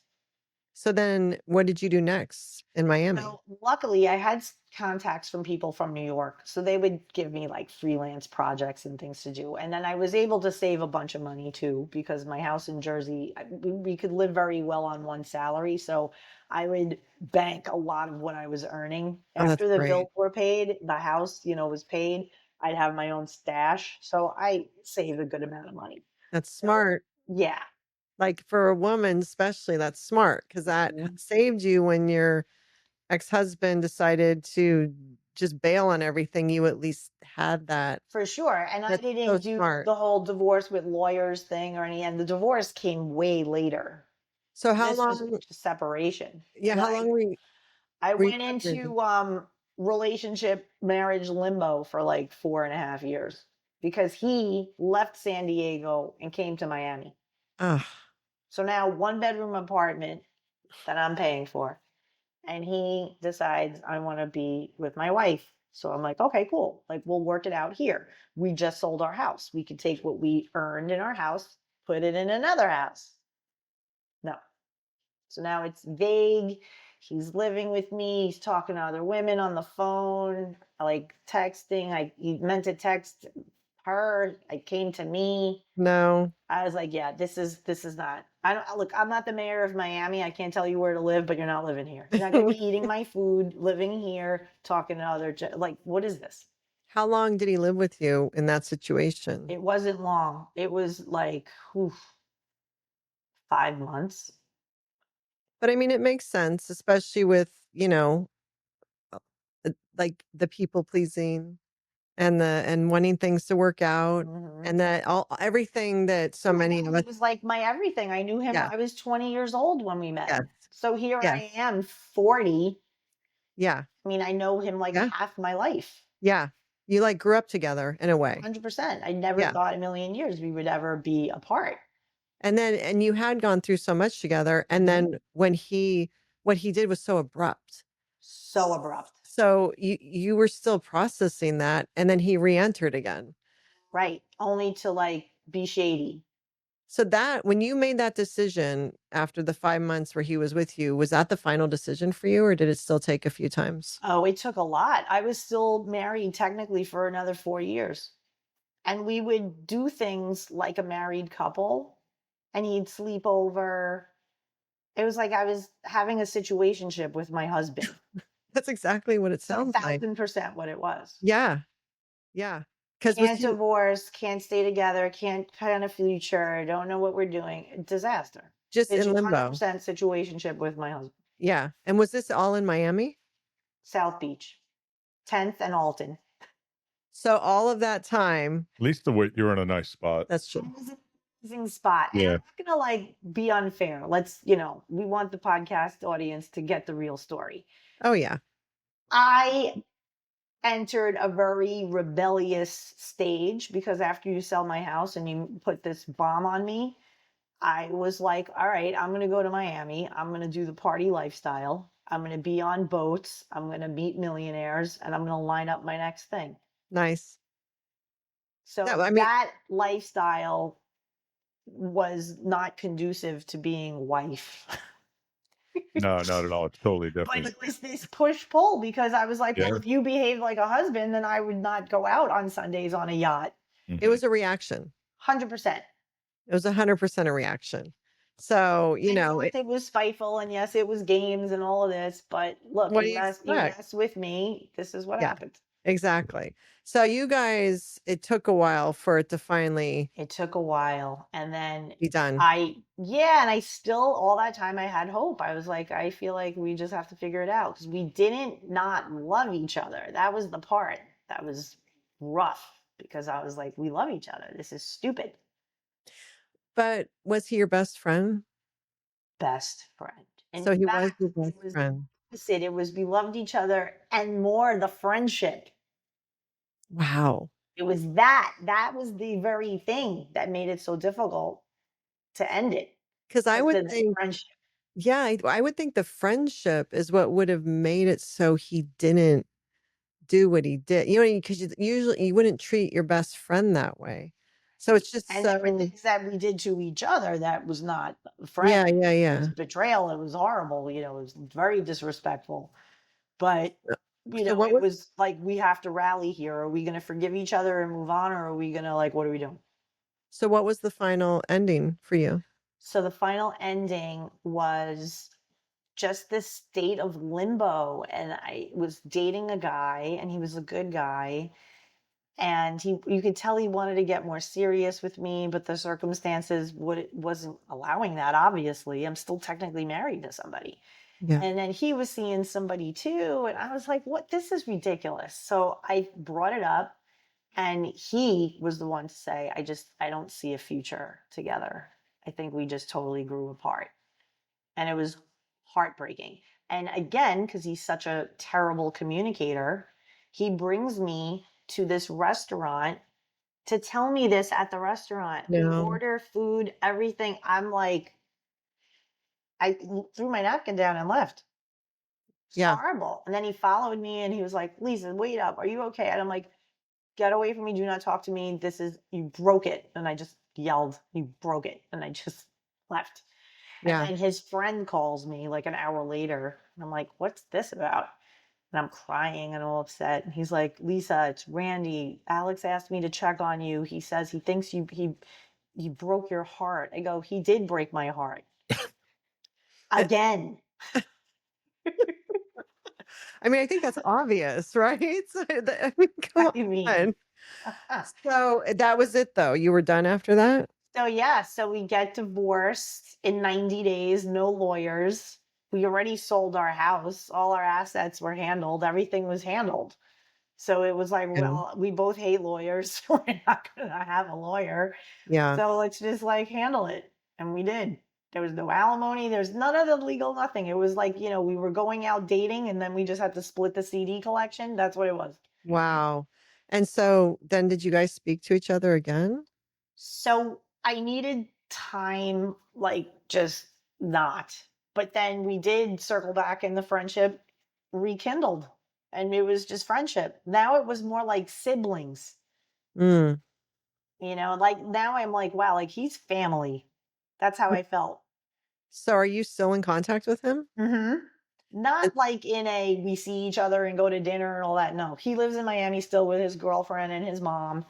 And I'm in Sarasota with my husband and dog and Yeah. life. And soon we're moving to Texas. So it's, we're But you guys, geographically separated, but he'll send me like funny stuff on Instagram, and, he'll ask about my parents, same with me with his mother, yeah. we're all up in the family. So that's We positive. have a lot of history. Yeah. Tons. Yeah. Yeah. Mhm. Yeah. That's really positive and healthy, actually, Yeah. where you guys are at now. Like, we don't really talk about anything deep, Yeah. right? It's very on the surface, but still like we're cool with each other. That's cool. We want like the best things for each other. And now he Yeah. does real estate. And isn't this another kick in the butt? When he moved to Miami, I knew that there was a booming real estate market there, especially foreign. And a friend of mine that I met in Miami before Alex was my ex-husband arrived was Italian, and he specialized in Italian investors in Miami, real estate. So I said, you have a job waiting here. You just have to go through the process, get your real estate license, and you'll slide right in, and you'll be able to speak Italian. You'll do business with Italy. It'll be great. You'll love it. No, I don't want to do that. I don't want to do that. What does he do now? Real estate. You set him up. I was like, You you know? could have done this like when you got to Miami, and like maybe we wouldn't have gotten divorced, maybe like whatever, but it had to go this way. It's all good. Yeah. All good. Yeah. It went the way it's supposed to, for sure. Had to go that way. So So now you're in your early 40s, divorced. So I'm like 44 now. I'm divorced. I'm living in South Beach. You're still And freelancing, public, I'm like still for what? freelancing, like for PR. Yeah, so a friend of mine from New York had an agency in Miami. So she was like, hey, do you want to come work with me? And I'm like, sure. So I was doing that. Yeah. Okay. And just living the South Beach lifestyle? Just living the lifestyle, South Beach lifestyle. So I was, going out and it was just amazing. It was On town. great. You were I started single. a blog down there called Lisa Takes Miami, a New York take on life in Miami. And that's when Nice. blogs were a And thing. Yeah. blogs were a Yes. thing. And I Yes. would go to restaurant openings and all of the things. And people were like, you're like the Carrie Bradshaw of South Beach. I'm like, Yeah. inviting me to all these things. I walked in, not actual swim week, but like it was swim week, but it was an event outside of like the main models and the Mhm. runways. But I Yeah. walked in something like at a salon spa thing, whatever, they had an event. I mean, it was awesome. So how long were you living that life? So I lived that life, I would say, solid from 2010 till about 2016. Was that the first time you were really single? I wasn't, though. It was like I was married. I was sort of single. So I was only truly single the year of 2015, divorced, no boyfriend, nothing. And then I met first boyfriend after divorce in 2016. So I had taken an entire year because while I was divorcing, I got into a relationship, like a rebound thing. Because Ye again, codependent, Yes. disaster, can't be alone, heaven forbid. And the guy ended up being psychopath. And that's what scared me Yeah. because that was like, whoa, like you don't have good judgment and you're a New York girl. You can spot BS a mile away and you weren't able to here. So that's when I just was like, you know what? I'm going to dive into what this is about. I'm going to go to therapy. I'm going to heal a bunch of stuff. I feel like maybe I was traumatized a little of how this whole Florida life even began. And so that unearthed all of the stuff that made my business my business. That's what inspired me to become life coach. Well, Is my own inner work. what was the main revelation that triggered you to want to help people? So I did therapy and I got the word codependent. It was the first time I ever heard of this word. And I took it like a dog on a bone and I went and researched everything, pile of books, all of this stuff. And I got it. I got the concept of it. And I totally saw where it came from, why the whole childhood thing, all of it. It made crystal clear sense to me. Why I made decisions I did in my marriage, why I showed up a certain way in my career. All of the things made like a light was shown upon me in such a way that it was, well, there it is. And so I was very public to keep me accountable. I started to share what I was learning in therapy on social media. And I didn't want to be the party girl anymore. I wanted to kind of really hone in on my inner work and my care for me. And I started to go to do spin class on a Saturday morning, which meant that I couldn't be out until 4 in the morning on a Friday night. Yeah. So I started to alter my life in a way that was much more wifely than what I was Mm. behaving as. So ex-husband takes notice. He's like, you're totally transforming your life. I was like, I know. And were you doing this though while you were still in the midst of all that stuff with him, or this was after Now we were divorced that was and after the scary relationship? scary relationship is what like thrusted me into this desire to understand what it is in me that attracted this. I'm 44 years old. It's Christmas. My apartment is black. I do not have a tree. I'm with this little dog. I got to make some changes here. This is not what I signed up for. This is not the life that is for So me. that was rock bottom then for you back then. Bottom moment. Yeah. That was definitely rough. Like I went Christmas Eve to a steak place and like had steak with my dog. Like I Yeah. was like, In wow, Miami. I'm that chick. Yeah. Yeah. Yeah. Kind of a foreign city. So then you took yourself to therapy pretty much right after that. Yeah, and I didn't go to therapy in Miami. What I did was I had a contact of mine who got divorced who was also in PR, and she raved about her therapist when I had seen her in New York. And she said, I called her and I said, can you give me the name of your therapist? Only because New York and the upbringing of New York, it's a very New York metro area. It's a very unique upbringing. And I was in Miami and I'm like, I'm not going to have some like Miami therapist, like no shade Yeah. thrown. I'm sure they're great, but it's just different. Growing up there, they can't relate to what Yeah. my upbringing was. So I was able to find someone who would remote Zoom, do therapy online. Yeah. And I did 12 sessions with her, and then I kind of had her on standby after because I was really committed. I was very committed into change, and I was doing other things too. I did some stuff with Dr. Joe Dispenza. I wanted to learn about just trauma at the cellular level. I wasn't eating right, I wasn't sleeping right. I had an acupuncturist, a nutritionist. I mean, I went at it. I dumped all this money, and I'm like, I am going to be solid in 6 months. You did a whole like wellness, health, Mhm. Yeah. mental health journey. Changed everything. Was like, yeah, I don't go Yeah. out past midnight. I have a curfew. It's 10 p.m. during the weeknights. It's midnight on the weekends. And But that was I held to it. really to fix yourself, right? That Yes. wasn't like, I've got this vision, I wanna go out and help people. You're just fixing your own self. Yeah. And I was fixing myself and healing and really Mhm. understanding what was going on and sharing those breakthroughs online. And Yeah. then people on Facebook would see my content. And then they would DM me and say, hey, I want to talk to you. Like, I'm kind of going through something. And, Mhm. so I would say, sure. Like, I'll share the books I'm reading, I'll share what I'm doing. And this guy did that with me. And he said to me, Lise, this is a business. And I'm like, what do you mean? He's like, "Look, I know you're like PR girl, blogger girl. I know you have all that. But have you ever thought of like being a therapist?" Or I'm like, oh God, no, not a therapist. He goes, what about like a life coach?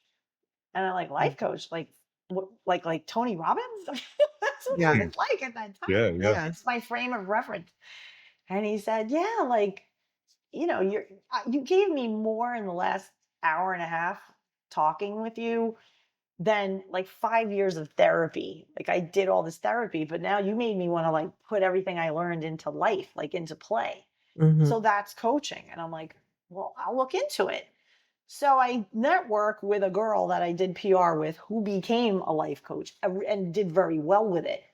So I asked her, I went on her, I was, looking at her page, trolling her little events and all this.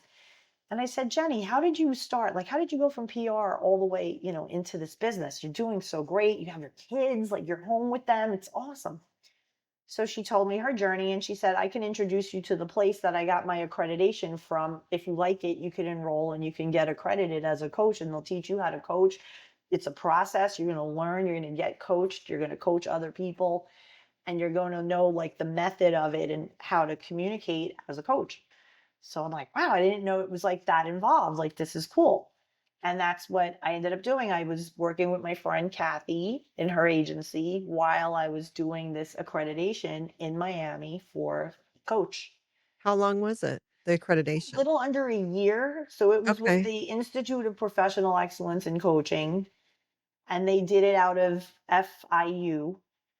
Yep, Okay. And yep. so I would go there and do the modules, and then they had Mhm. online and all the whole, program. And yeah, it was about 10 months in total. It was So, wonderful. did you end up specializing in an area, or is it mainly you can coach someone through anything going on personally, or do you kind of choose as you go along the 10 months where you want to focus? So they teach you general life coaching. Okay. And then from there, you're able to pick your niche. Okay. So because my thing was so raw about divorce and reinventing yourself and all of the stuff I did, it was Yeah. just like a natural pull. It was just a Yeah. subject I was interested in, curing codependency, developing self love, inner child reconnection, recovery, reinvention. Like I started to really go deep into all of that for myself. And then eventually my clients started coming to me like, you did it. I saw your whole journey. You were a hot mess 2 years ago. And now look at you. Like, this is amazing. I want to work with you. So that's Yeah, how that because kind of started. did your own transformation was about 2 years? I would say fully, it was a solid year. but it never ends. It Right. just evolves more and more. So there were milestones that I've met, right? Like I had the whole boundaries thing and self-love thing pretty solid within about 8 months. That's impressive. Yeah, I was pretty on point knowing Yeah. that if I was with a guy and he liked me and I didn't really like him, that I could be like, all right, well, this was nice, but I'm not really feeling the vibe. Before I would be like, well, maybe I should give him another chance. I don't know. And oh, I don't want to have that conversation. I don't, Yeah. Yeah. yeah. No, I mean, it feels like because you had said, like, if things had gone differently or if your ex-husband had gone into real estate when you were in Miami, maybe things could have worked out. But it really sounds like it went the way it was supposed to go 100%. because it sounds like when you went through this transformation, you became your authentic self. Yes. And then you were Truly. really living your authentic life. Exactly. Precisely. And I even got a new dog. And what kind of dog? And this is other dog because he passed away in Right. 2022, but I had him for 11 years and he was like a miniature version of the dog that I had prior. Mhm. And he was just soulmate dog. I mean, this was the dog that came in. He was with me through the separation, divorce, my Wow. journey of rebuilding myself up, all of it. Is I he the mean, it one that was went on the steak dinner? precious. Yes, he went on steak dinner with me, and What's his name? Or his what name was his name? his name was Taz. Taz. Yeah. Rest in peace, Taz. Fly high angel dog. Those we're dog people. We have 3 dogs right now, but we've I have had a dog Kevin. now. Now I have the little dog, Kevin. Kevin, I love that Oh, name. he's a precious. He's precious. He's a half, no more than half. He's 63% Siberian Husky, Mm. and the rest. So what is it? The math? 33% Pomeranian. Oh my gosh. Oh, wow. He's a Cool. poof. So he's a poop. He looks like a husky that shrunk in the wash. He's like Don't they 45 talk? pounds. He's like Does he talk? 45 pounds. He's Does he talk? 45 pounds. He's small. so far he's only 2.5. So he hasn't started. He does a little bit, like he'll be Yeah. like complaining. Yeah, yeah, yeah. Yeah. That kind of thing. He hasn't. If I leave, Mhm. he'll give some howling.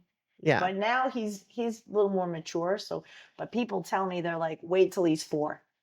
Oh, and that's when Something they find their happens voice. Yeah, between that's three too and a funny. half, 4. They find their Yeah, yeah. attitude. And I'm like, oh my gosh, no, I can't with that. I love that though, Kevin. Okay, He's very so sweet. so after about when did you start accepting clients? After you went through this whole journey. I do the IPEC thing, and I'm ready to roll. I'm like a certified coach, and Yeah. people from my content online, thank God I was PR and marketing girl because I could market myself. Um, Um, they started to find me, and then once they coached with me and got a good result, they started to tell friends, and it was very lot of word of mouth. and were you always the love coach or did you start off with something different? So I started off with Love Quest coaching, like that was the thing, Okay. because I wanted to offer people divorce recovery, narcissistic abuse recovery, self-love, dating with purpose, just really helping people with the things that they were mainly in pain about Mhm. that I had gone through too. Yeah. So it really made sense and I was living it. So it was like, this girl's the girl to go to. She just got her butt handed to her by divorce. So Yeah. she's looking good now. She's fine now. Like, I Yeah. want to be that. I want to be healed. I want to, Yeah. So yeah, so it was that. And it was pretty quick. So in the beginning, I was working with my friend and coaching on the side. And then eventually, mindset wise, I had to shift. I had to be like, wait a second, I'm a coach and this job is funding my dream. And no sooner I started to speak in that language, I am a coach, like I manifested this. This is like speak it into existence. Mhm. Then I was able to not work with the friend anymore, kind of teeter out my hours, whatever, and then go into coaching full time, which was scary as all get out, but I did it. I bet. So That's cool, though. what's the time frame from when you first started taking clients to where this became your sole job? About a year and a half. It only took a year and a half. Mm-hmm. That's amazing. Talk about destiny. I know. I mean, come Crazy. on. Yeah. I mean, Crazy. And Were you hustling? you worked hard, I you was hustled, but hustling like in yeah, my Good. social media game. I was doing lives. I was going on podcasts. I was yeah, whatever. I was just market, market, market. Get yourself Mhm. out there. Get yeah, yourself known as Lisa the Love Coach. yeah. Have a catchy thing that people could just rattle it off their mouth. Oh, you're Lisa the Love Coach. And then I'd be in Miami. Hey, Lisa the Love Coach.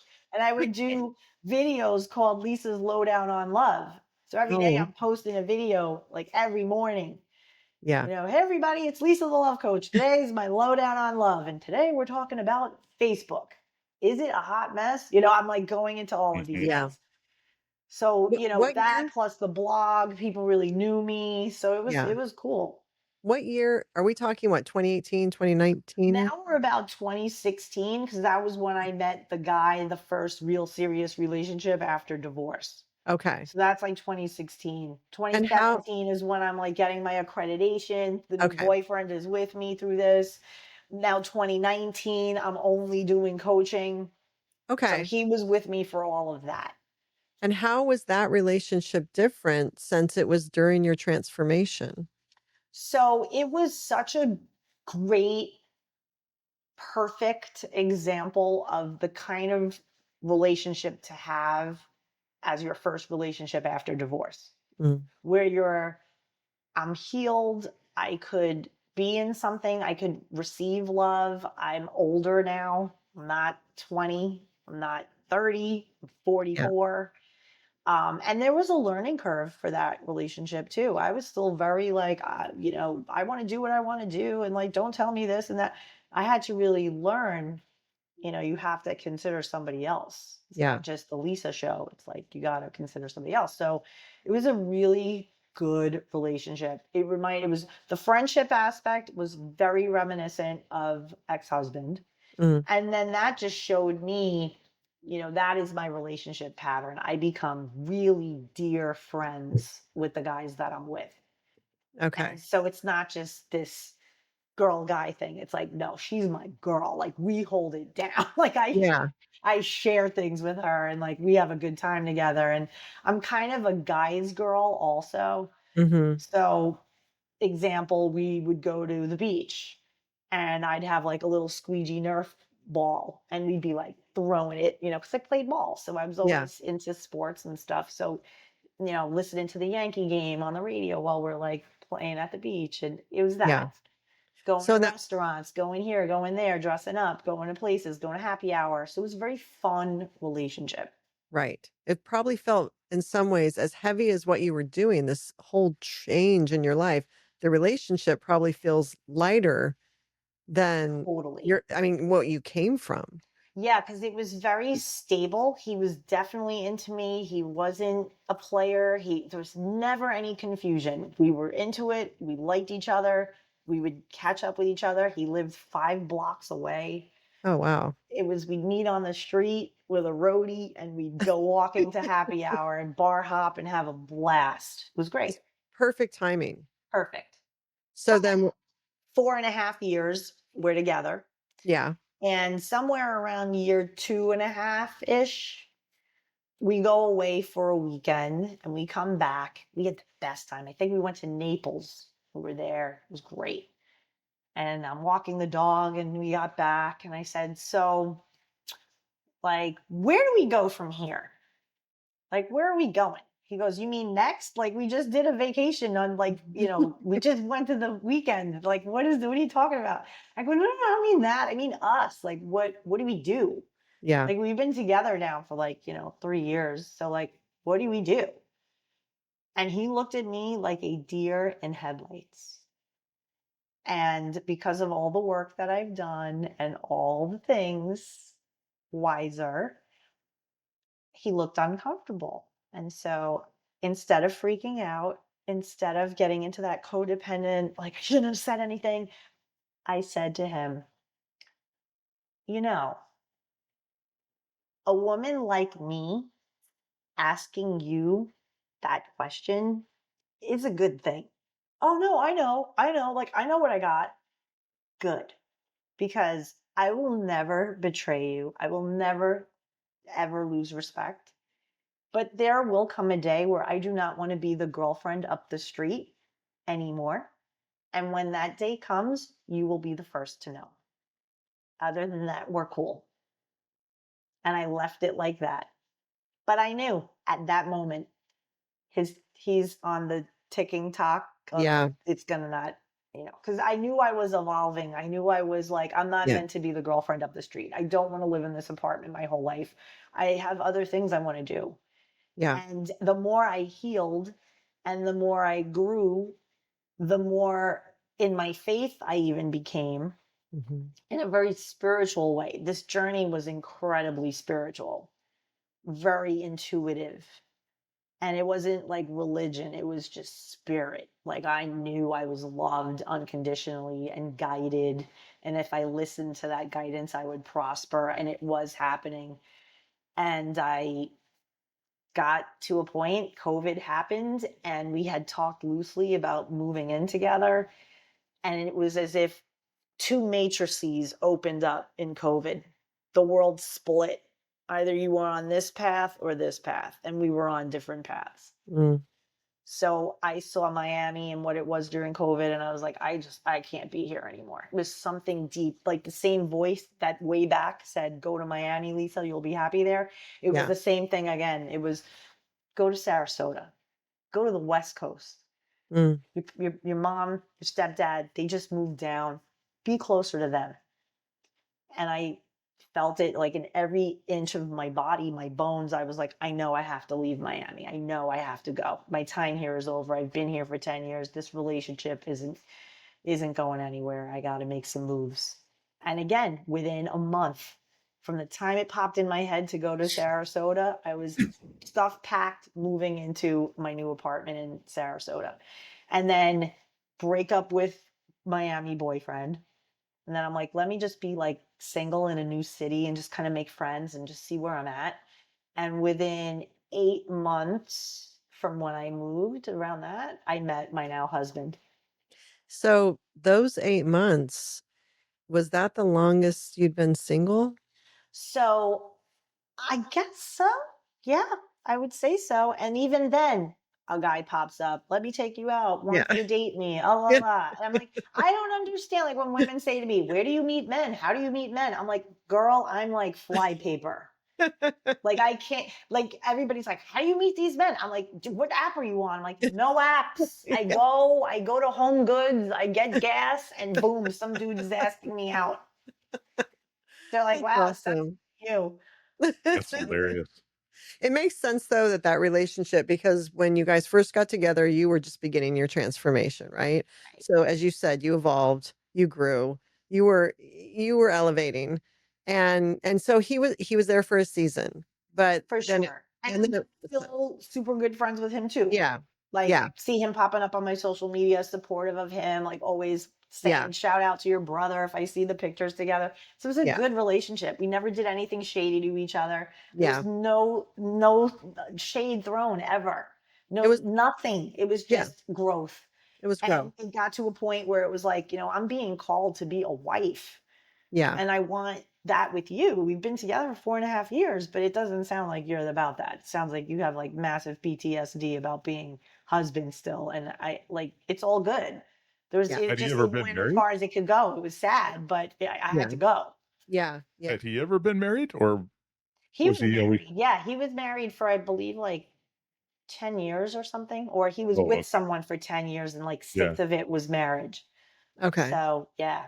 No, I mean, excuse me, it makes sense. You know, and it your growth though for you, just even at that 2.5 year mark, your reaction to when you knew he's not gonna, I Yeah. mean, that just showed how far you'd come, your reaction. And 100%. the It past, wasn't like we need to break up and this is a waste of time yeah, and try to like manipulate him to want yeah, what I want. I was like, all good. You're where you are. And now I'm a coach.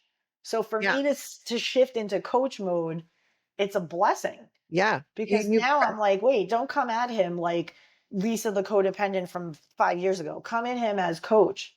And right. coach is you are where you are. And I respect your journey and I'm where I am and I respect mine. And if this goes forward, cool. If it doesn't, that's cool too. but You honesty is what matters most. you've completely excuse me, in the way you're coaching, you're completely removing the anxious attachment Yes, style. That's what you're precisely. doing. And Yes. that's huge. Yeah. That's huge because that drives so many women. So many. And it's always the anxious attached who get with people like my ex-husband, not Avoidance. communicative, kind of avoidant. And Yep. you're trying to solve these people like a Rubik's Cube. Yep. And I I'm have a like, question. no, no treating, no solving people like a Rubik's Cube. I know it's challenging and you want to get in their head, Mhm. but Yeah. it's terrible for you. And you're doing backflips and somersaults, and it doesn't matter what you do. It's not gonna change. Right. I'm curious, what was your mindset difference when you went to Miami versus when you left Miami? Oh my God, what a good question. So my mindset when I left Jersey to Miami, it was, oh my God, I'm leaving everything that is familiar, everything that I knew my whole life. And I'm kind of psyched because I'm doing this for me. I want to be where it's warm. I want to be at the beach. I want to Mhm. live in an urban beach town. Like I Mhm. want Brooklyn with palm trees. And that's why South Beach. And I would Mhm. go and I loved it. But the second time, it was more opposite. I did the party thing. I want quiet. I want to walk my dog and just see a sky with stars and maybe Yeah. be a little boring, get into my era of boring. Like, I don't need to be constantly every weekend out, out, out. Like, I just Yeah. want to chill and really focus on my business. Mhm. And, if I meet my person, I'm interested in meeting my husband. So it's going to be a minute. Yeah. And I'm not interested in meeting another bachelor. I'm not interested in meeting another boyfriend. I am meeting my husband. So I have to prepare. And I You think that was the motivation. Like when I was leaving Miami the second time, it was like a calling forward of like jumping a timeline where I was just becoming someone different. And Way more comfortable in your own skin. for sure, Yeah. you were for sure. entering your soft era in a way.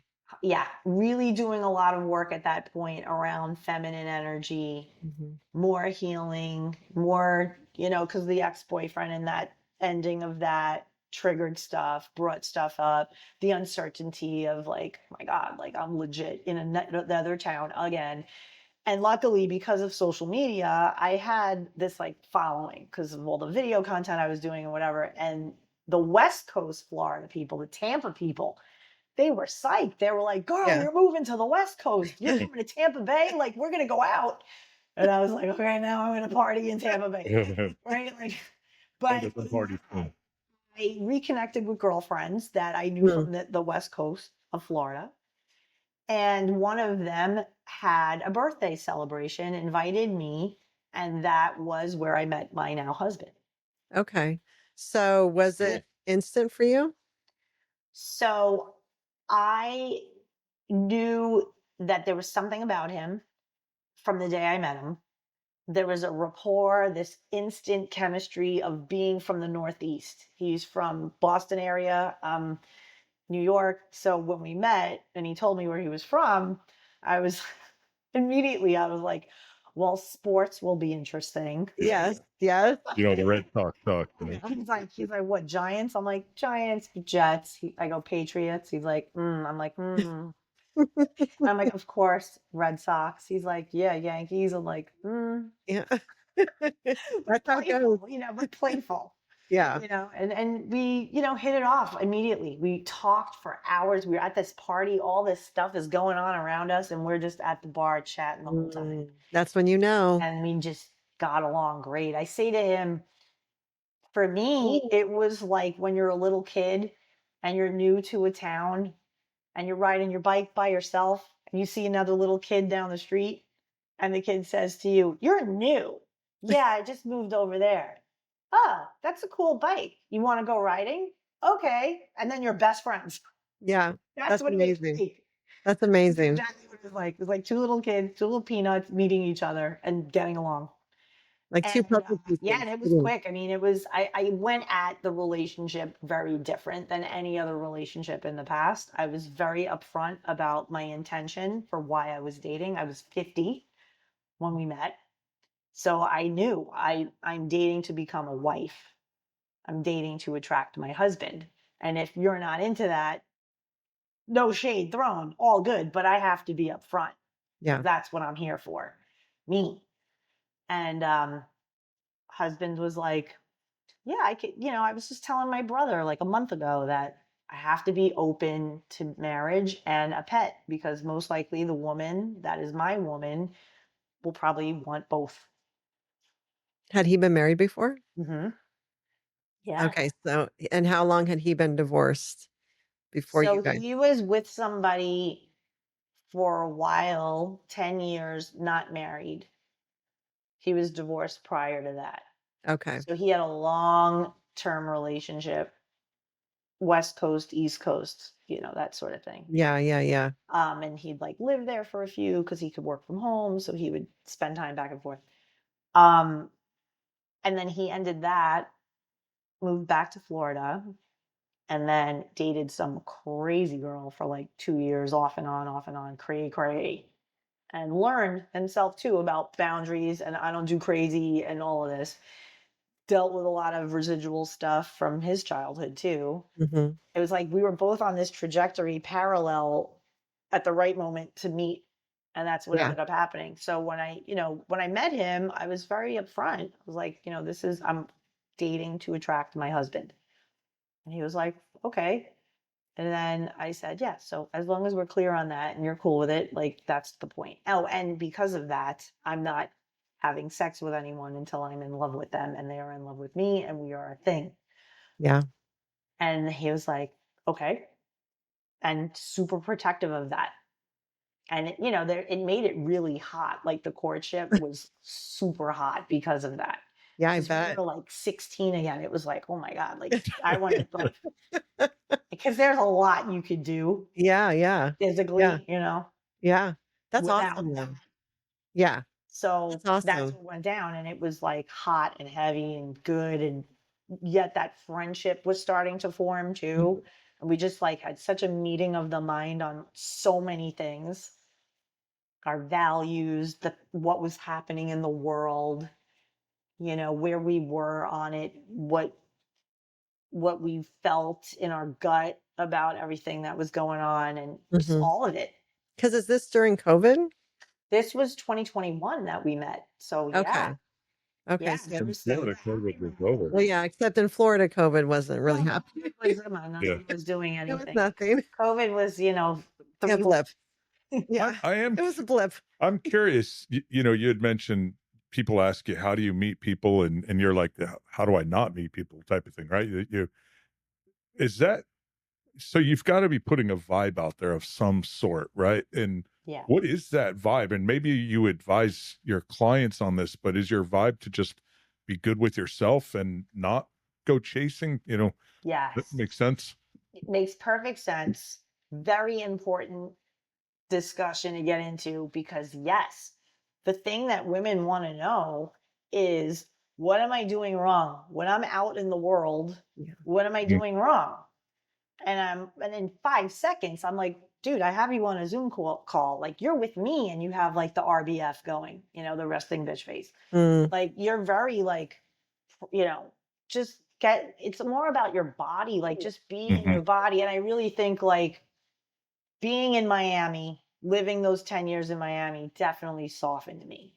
And even in my physicality. So there's something called somatic healing and mhm. there's even somatic dance and somatic like the store at the mall, soma, it means body, mhm. Yeah. right? The lingerie place at the mall. So somatic, right? So I did a lot of work with that. I was doing ecstatic dance. I was really getting into doing spin classes because I was kind of a jock, right? Mhm, Cheerleader, but jock. But when you get into that sensuality of like, I love the beach and I love the way the water feels on me, and you're more in that feminine mermaid land, you're kind of mhm. that. You take it with you, it becomes an essence of who you are. And then you are moving differently. You're slower in your walking. I'm quick New York walk. I go places, I walk with purpose. But even then, there's this eye contact, there's this light, this just openness, right? Where you're not on the phone like, if I'm online at TJ Maxx, like I'm not this. Like I'm That not has to that. be I'm so I'm just like kind of looking around. I'm picking the candle. I'm smelling it. Oh, this is good. I say to the lady next to me, "Smell this. Isn't this great?" Like I'm bringing people in all the time. that has to be so different though for you, right? Because growing up in Long Island, spending time in the Bronx, going to Jersey, it's the antithesis of what you just described Right. in many ways, right? I'm a Northeast guy. I'm she'll call me avoidant, closed off, those things. Hmm. I can understand what you're saying. So you've made that transformation. Hmm. Now you're kind of more in a flow as opposed to this guarded person. Yeah. And now the world opens up and you've Opens let up. But people see, in and but that when vibe is out there. right, like when you're in a guarded energy, Hmm. and no shade thrown, people have gone through stuff, Yeah, it's and the real yes, thing. it does make you guarded. Yeah. But just imagine an energetic fence around you. You look like you. No one can see the fence, but they feel it. So it Yeah. doesn't matter how pretty and feminine your little sundress is, you got the fence up. It's like the dog with the electric fence. It's not going to cross the street because it'll only go to a point barking, Yeah. but it's not going to move. It's that. And that's a barrier to entry.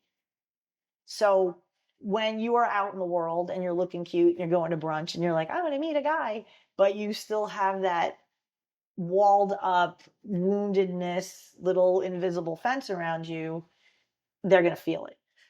Yeah. What I keep everything you're describing, it feels like you need to be in your feminine.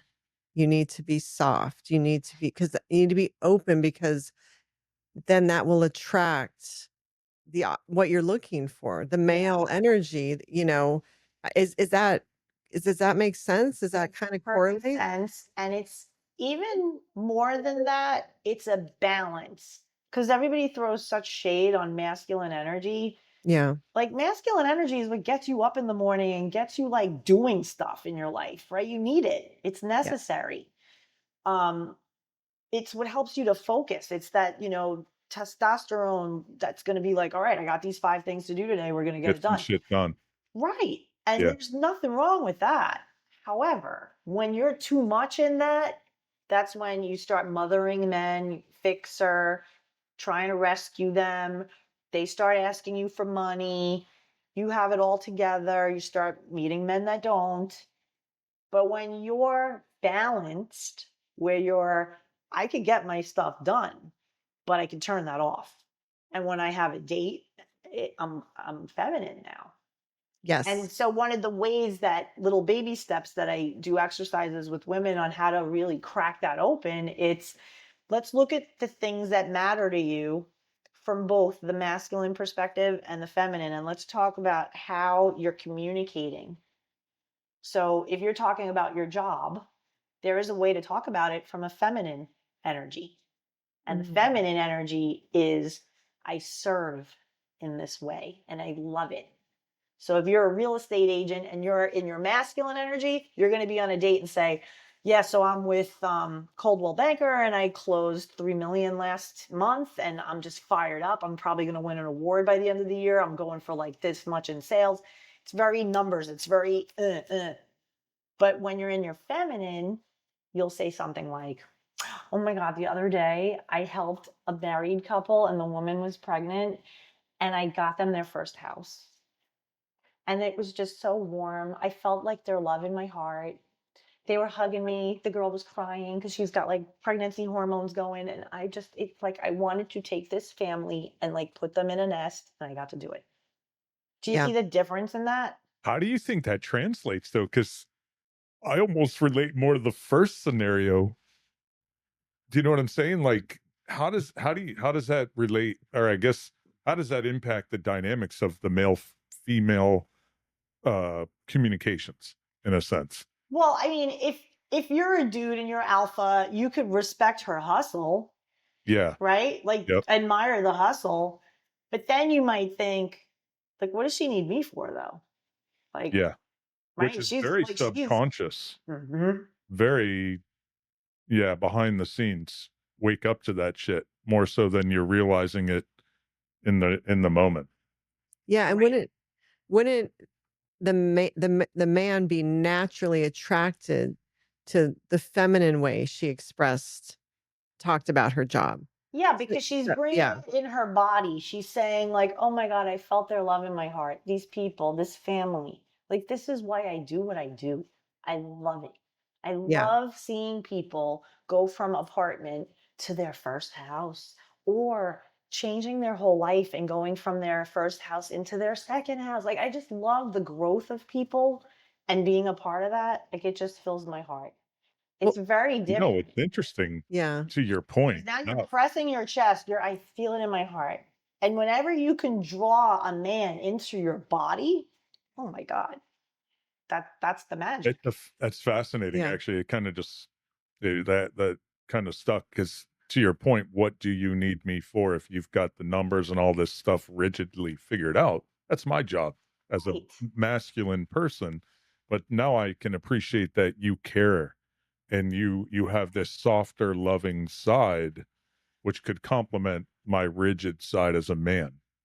And it's Exactly. And very so then interesting. he starts to think, wow, like she's so soulful. Like she Yeah, pours her Mhm. yeah, heart into her business yeah, and she's driving a Benz. Like that's an Mhm. $80,000 car. And yeah, I'm like, dude, she lives in that building and it's a condo. Like that girl's got to be making he'll yeah, do that. Let him do that. Yeah, yeah, yeah, yeah, yeah. Right? When he goes to see you and things are progressing and he finally comes to your home, he'll see how you live. You yeah, don't have to sit in a date. Well, I drive a Mercedes and I have it at valet. So are you going to yeah, walk me to valet? Are you going to pay for my valet? Stop with any of that. Stop. So yeah. it's Really interesting. it's almost like because there's the whole thing right now with at least with Gen Z women that, and I see it a lot on social media where they're telling younger women, you don't need a man, you Mhm. don't need to, you can do everything yourself. Stay single. I see that a lot. Mhm. Stay single, you'll be happier, you don't need a man, all this, right? But I do think inherently the majority of young women do want to find a partner and do want to have that in their life. And it's almost like it's becoming a stigma to want that in some ways. You're supposed to just be happy being single. And if it happens, it happens. If not, it's okay to be single the rest of your life. And it's not that it's not okay to be single for the rest of your life, but it's okay to want to get married or to want to have a relationship Mhm. in your life. So, with all that going on, I feel that some young women are feeling they have to hide that feminine side and be strong all the time in Mhm. order to make sure they're being respected and that they're going to be treated correctly and that they're a queen and this is how they're supposed to be treated, but they're doing it with their masculine side Correct. instead of their feminine. Yeah, Uh, and I think a lot of it is coming from a place of woundedness too. So I was that. So when I coach people who are in that, I'm like, girl, I'm basically you in like 2005. Like that's what I was. I was married acting like single girl.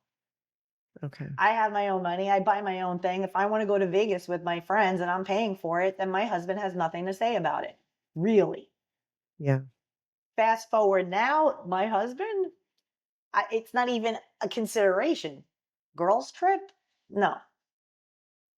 I'm older, I'm more wise, Right. mature, whatever. But Right. that propaganda was definitely happening when I'm my 30s, my 20s also. Right. And that's where that confusion was, right? But it's worse. Many things are playing in this. One, the guys are very risk averse Hmm. Mhm. and they're very much responding to that. I don't need a man. I don't need that messaging really took a toll on our boys and our young men in the last 20 years. I mean, it was you're a white guy, toxic masculinity, all the things, the Me Too movement, all the stuff added up to like white man bad. And so these dudes are like, I don't even want to I don't like now this girl puts her camera on me just because I said hello and she's Yeah. embarrassing me across the internet. No thanks. I'm just gonna kind of hang here and chill and play video games. I'll DM her, even though she's 5 feet away. Yeah, but there's risks with that because a lot of them put the messages up on social They'll media. take a snap, they'll put it in their girls group, they'll talk about them. It's very toxic. And the Are you fine? technology is really what it's at. But to your point about the, the masculine energy and all this, the message of that girl boss thing, like I know a lot of girl bosses and they're all, happy and wonderful, but they know how to turn that off to be around their man who's killing it, crushing it in their profession. So together it's like empire building as opposed to I got it. I don't need a man. It's a very angry, bitter, it doesn't put out there's no sweetness there. Are they the same ones who are curious how they meet a guy? Like, how do you find the right guy? But it's also that energy they're putting out that's Right. bringing in the wrong guy. Exactly. And then there's this whole hookup culture. It's empowerment for a woman to go out and hook up with guys. And look, I could get this guy to buy me dinner and then I can go out with somebody else tomorrow. Look at me. I'm such a, I'm a hard ass, whatever they want to call it.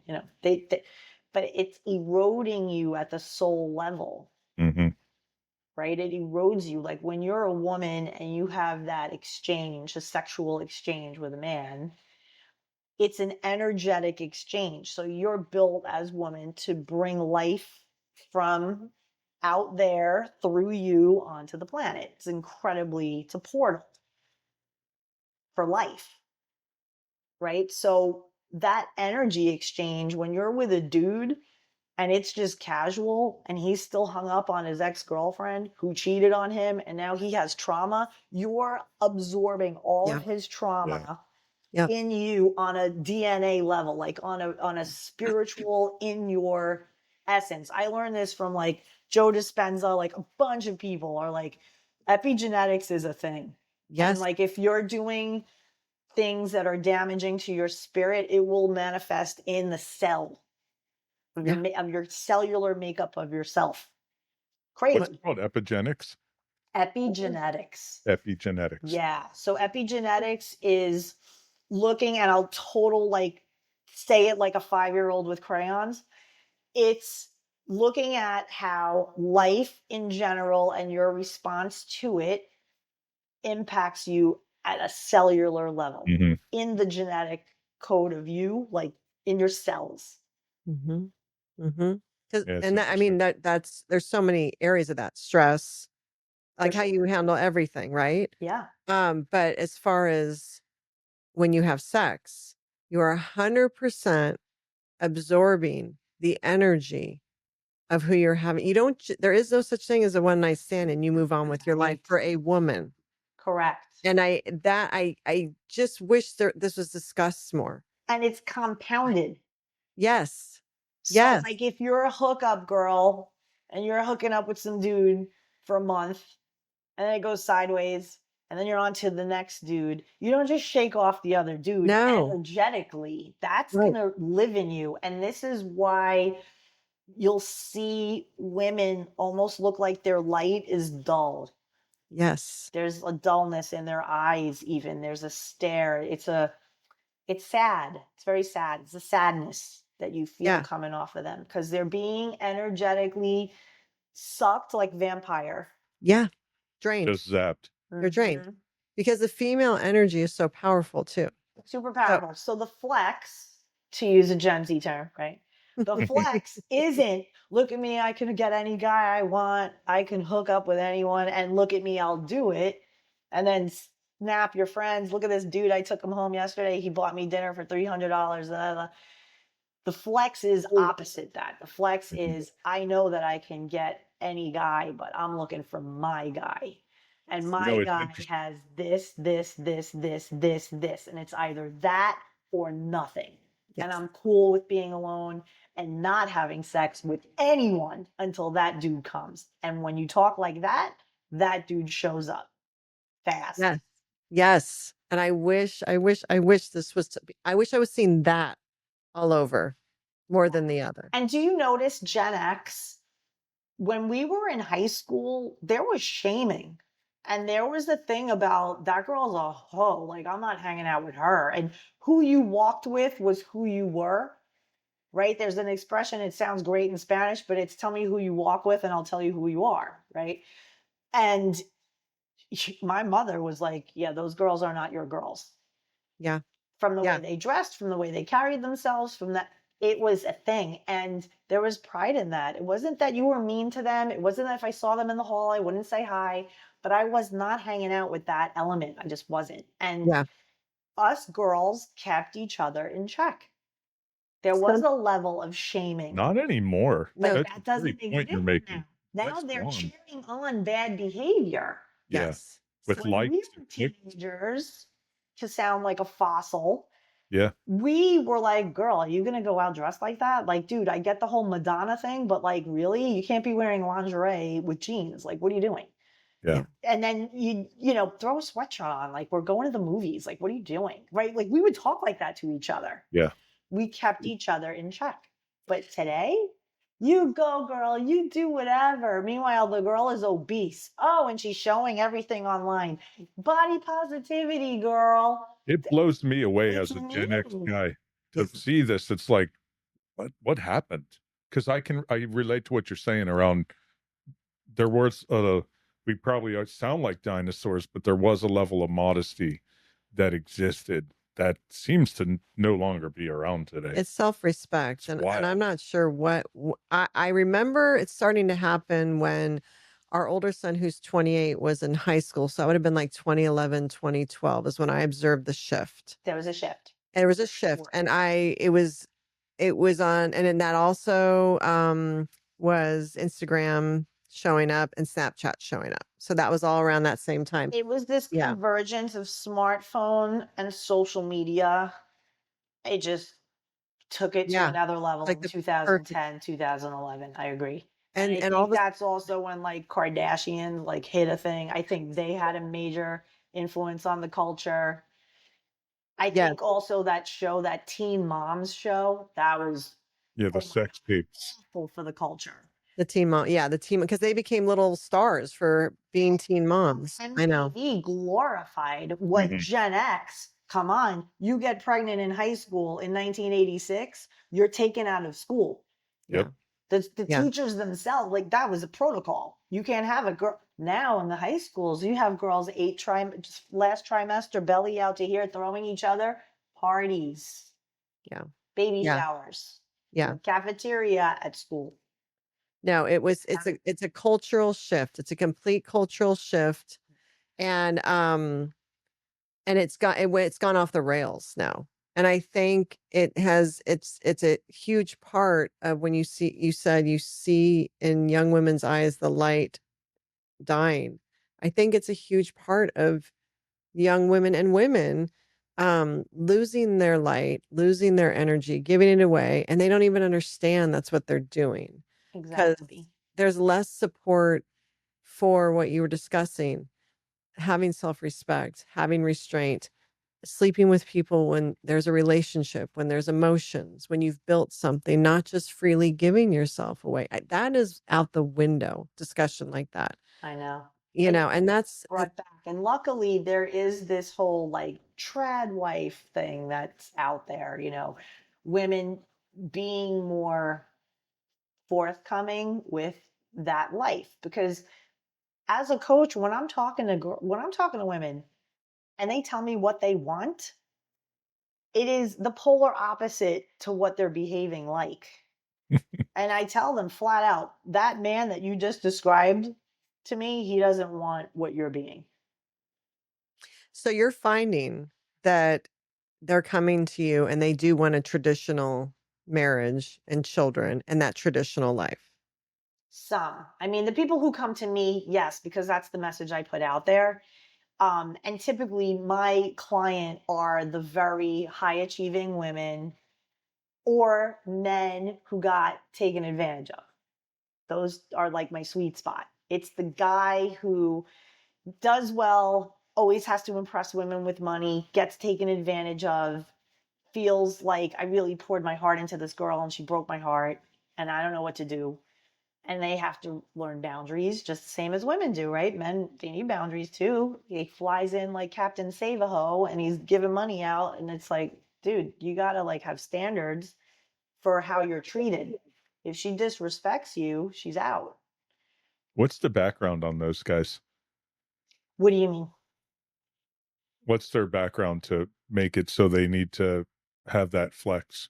Oh, Come in. like their woundedness, like where Yeah, it's yeah. coming What's from. their, I was going to say what's their problem, but that's an insensitive way to do it, right? Well, everybody has like a very valid reason for why Yeah, they yeah, show up as they show up. It's yeah. not like any shade thrown at all. It's actually that's the path to self-awareness. It's like, oh, so this thing that happened when I was 12 and I was bullied because I was only like small, I didn't have a Mhm. growth spurt, I was little, and I get picked on. It made me overcompensate through achievement and money later in life. Yeah. So my job is to have that man see that little 12-year-old and reparent him Mm. because that little boy couldn't come home and tell anyone they're bullying me at school. I don't get Mhm. picked for teams. I can't play sports. I'm this, I'm that. Right? There's shame in that. So How the close to the line are you then between coach and therapist? So this is very fascinating because a lot of people who come to me, they come after they've done therapy Got it. and they reach a certain point with therapy. So a lot of it is a little rehashing of me asking them. So in therapy, did you ever hear of a concept called inner child work, inner child reconnection? Did you do any inner child work? And they're like, well, I talked about stuff as a kid. And I'm like, okay, tell me more. And they'll share, like, here's what I talked about in therapy. But where the missing piece is, at least for the people who come to me, is they didn't alchemize it. They didn't integrate it. They didn't show this man or woman how to identify their inner 6-year-old, their inner 12-year-old. See them as separate and then go to them and ask them, whether it's through journaling, there are processes that I do with clients to help them achieve this, to really understand what did they need so much that they didn't get, because that's what you're trying to get from Yeah, you're people chasing. outside. You're trying to get it from your boss, you're trying to get it Mhm. from your siblings, you're trying to get it from the men, the women you date, your spouse. So if you go back and you say, okay, wow, the number one thing I wanted at 11 years old was recognition for, being good. I was a good person and nothing I did was enough. Like my older siblings always outshined me and I always had to compete. So what do you want to hear the most? If you're sitting and you're 12 and with your parents, what did you want them to say to you? I just wanted them to tell me that I was enough, that I was good enough just the way I was, that I didn't have to be as good as my older brother or as smart as my sister, that I had a unique thing and I was good enough. Cool. So can you imagine yourself little and invite that little version of you at the table here with us and tell them that? And they get a little tripped up. So I demonstrate it. And I say, close your eyes and think of yourself as 6, as 12, whatever the age is that you feel that sting happened.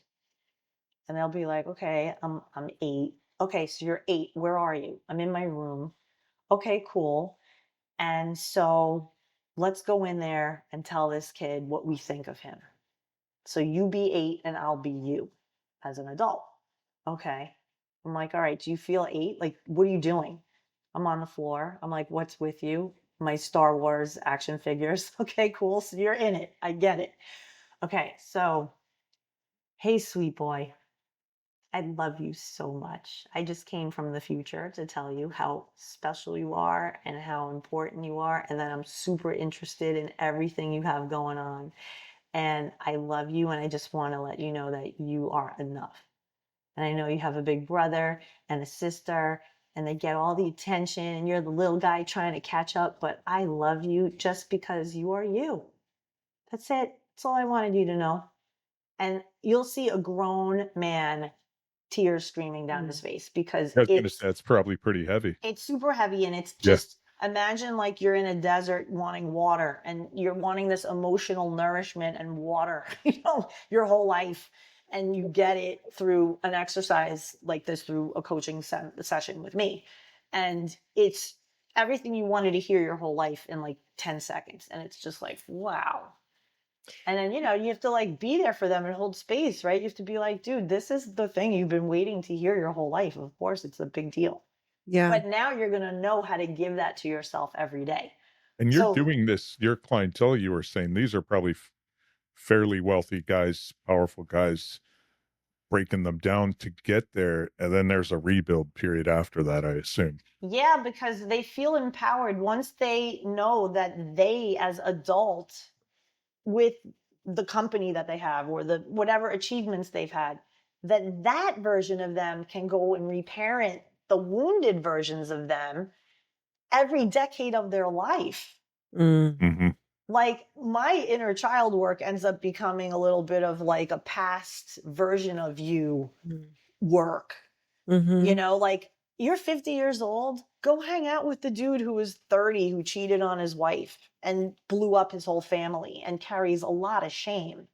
Mm-hmm. Like go hang out and have a beer with that guy and tell him you forgive him and all is well. And you were operating based on who you were at the time, and you're different now. And I love you no matter what. Like the self-forgiveness piece is huge for people. Mm-hmm. Yeah, I bet. Do you find that then they start to show different patterns in relationships going forward? 100%. So the main thing is a lot of the men that were hyper savior mode, Mm. that stops. And they learn to have boundaries and they learn to vet women. And they learn, I have a list of qualifications. I have a list just the same as she does. And I have no problem telling her this is what works for me. That's And great. you want to be by my side and you want a provider and you want all those things. This is what I want in my queen. That's wonderful. And Yeah. then and so do you ever see like real success, like where they find their person? Oh, for all the time. Yeah. Yeah. Yeah. Oh yeah. So I coached the guy and this was like 2022. It was like a little after 2021. It was a little after COVID.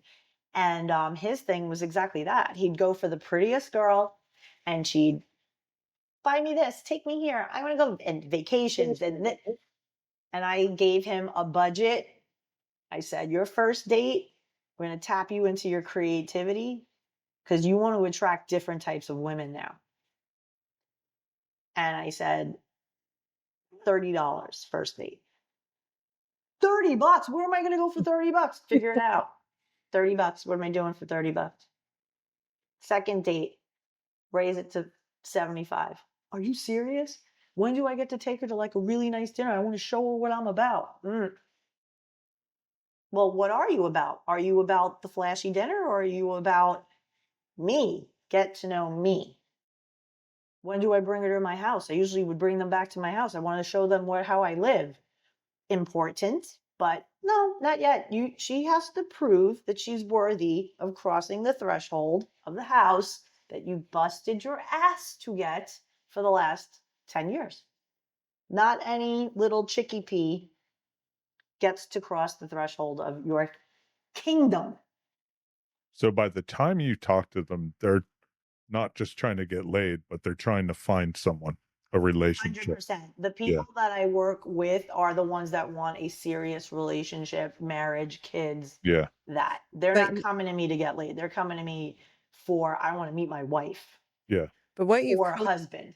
right. What you've coached them to do is believe in themselves enough that they can find that person without the house, without the flashy dinner, without all those things. They believe in themselves and they are the reward and the prize.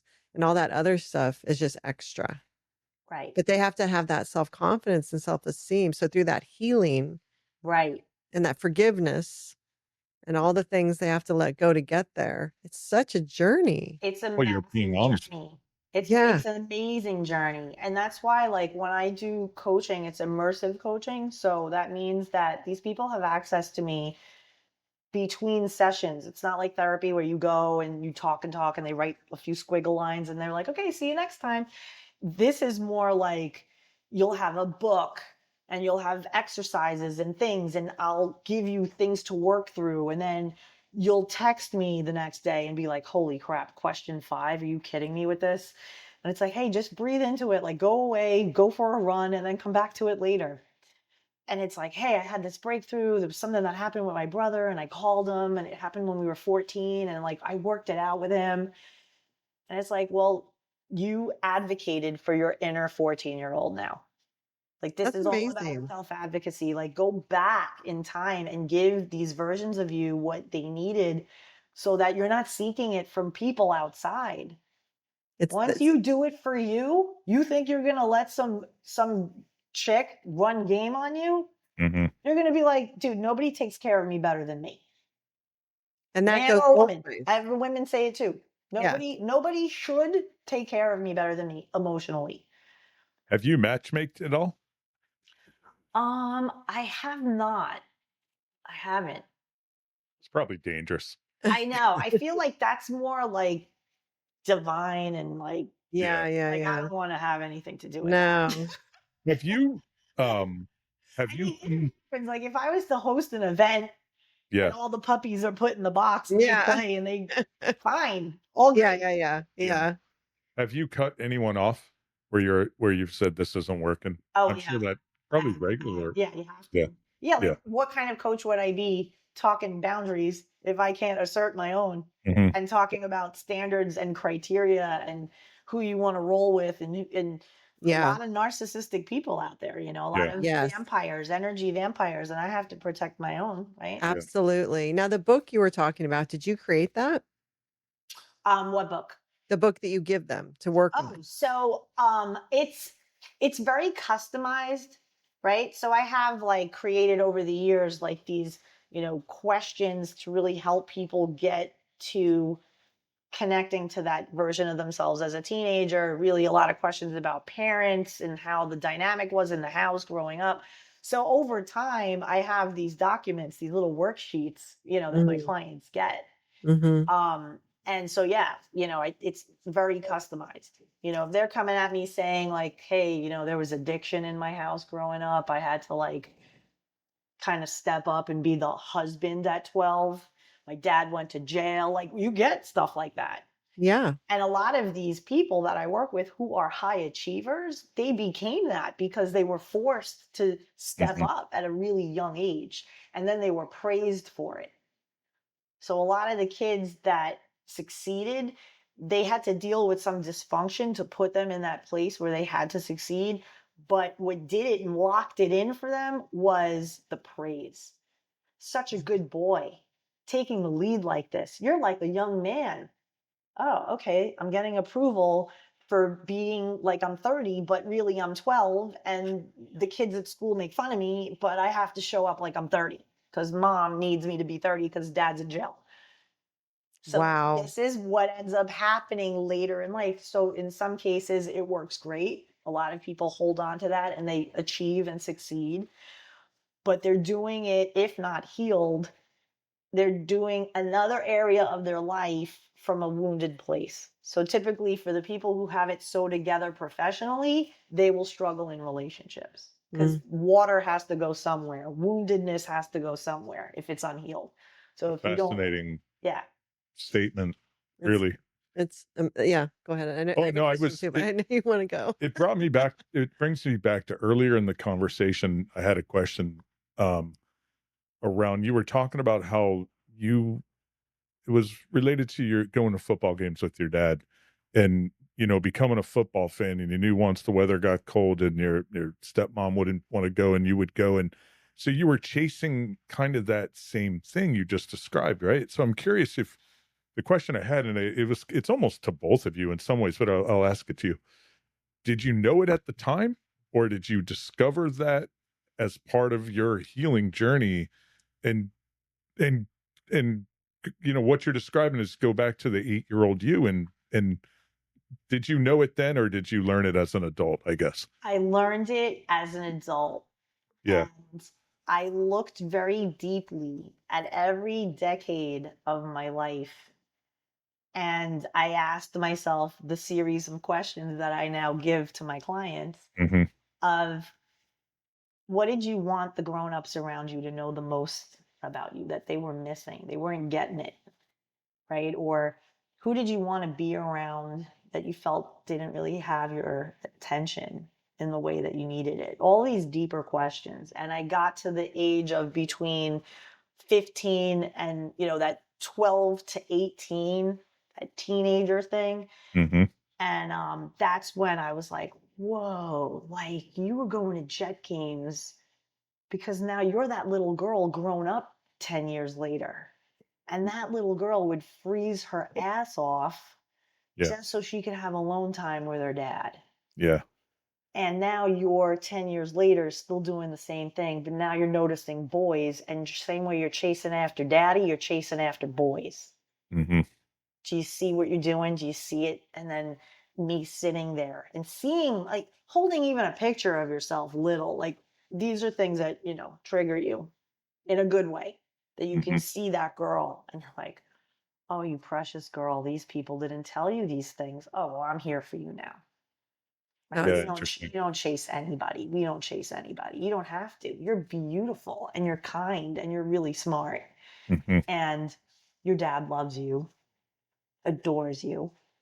And he was just like really holding it together with everybody, but they all loved you. And I know that you didn't get the love the way you needed. Like you were really quiet and then you have a lot to say and you can say it all through me. So if you have an idea for a video, like let me have it, girl. I'll advocate for you. I'll tell the whole world what you think.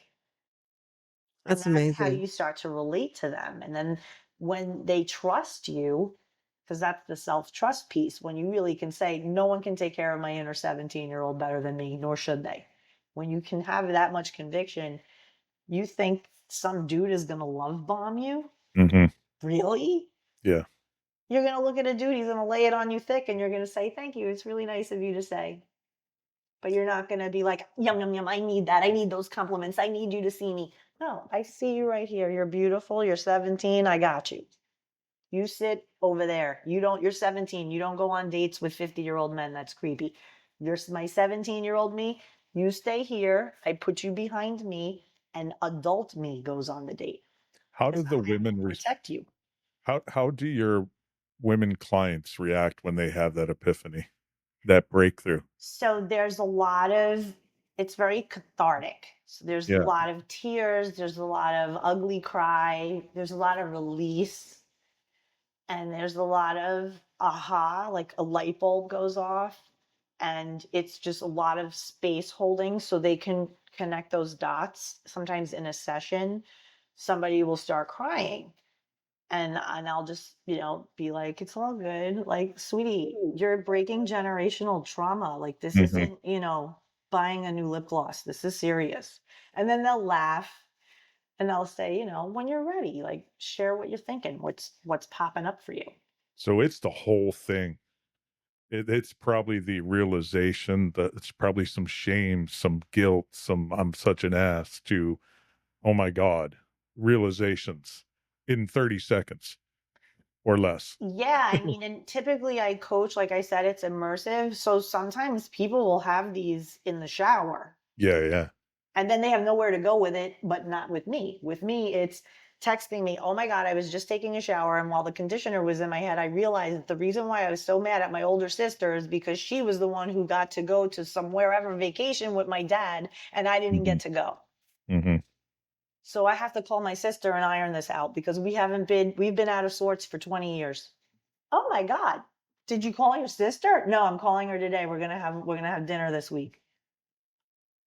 It's amazing. That's It really cool. is. It makes me think like It's really cool. before you came on, um, I was thinking Lisa the love coach, and I automatically was assuming you help people find love, or you help people find their person, or you help people know how to date. And have boundaries and date appropriately. But I think it's that you help people love themselves. Right.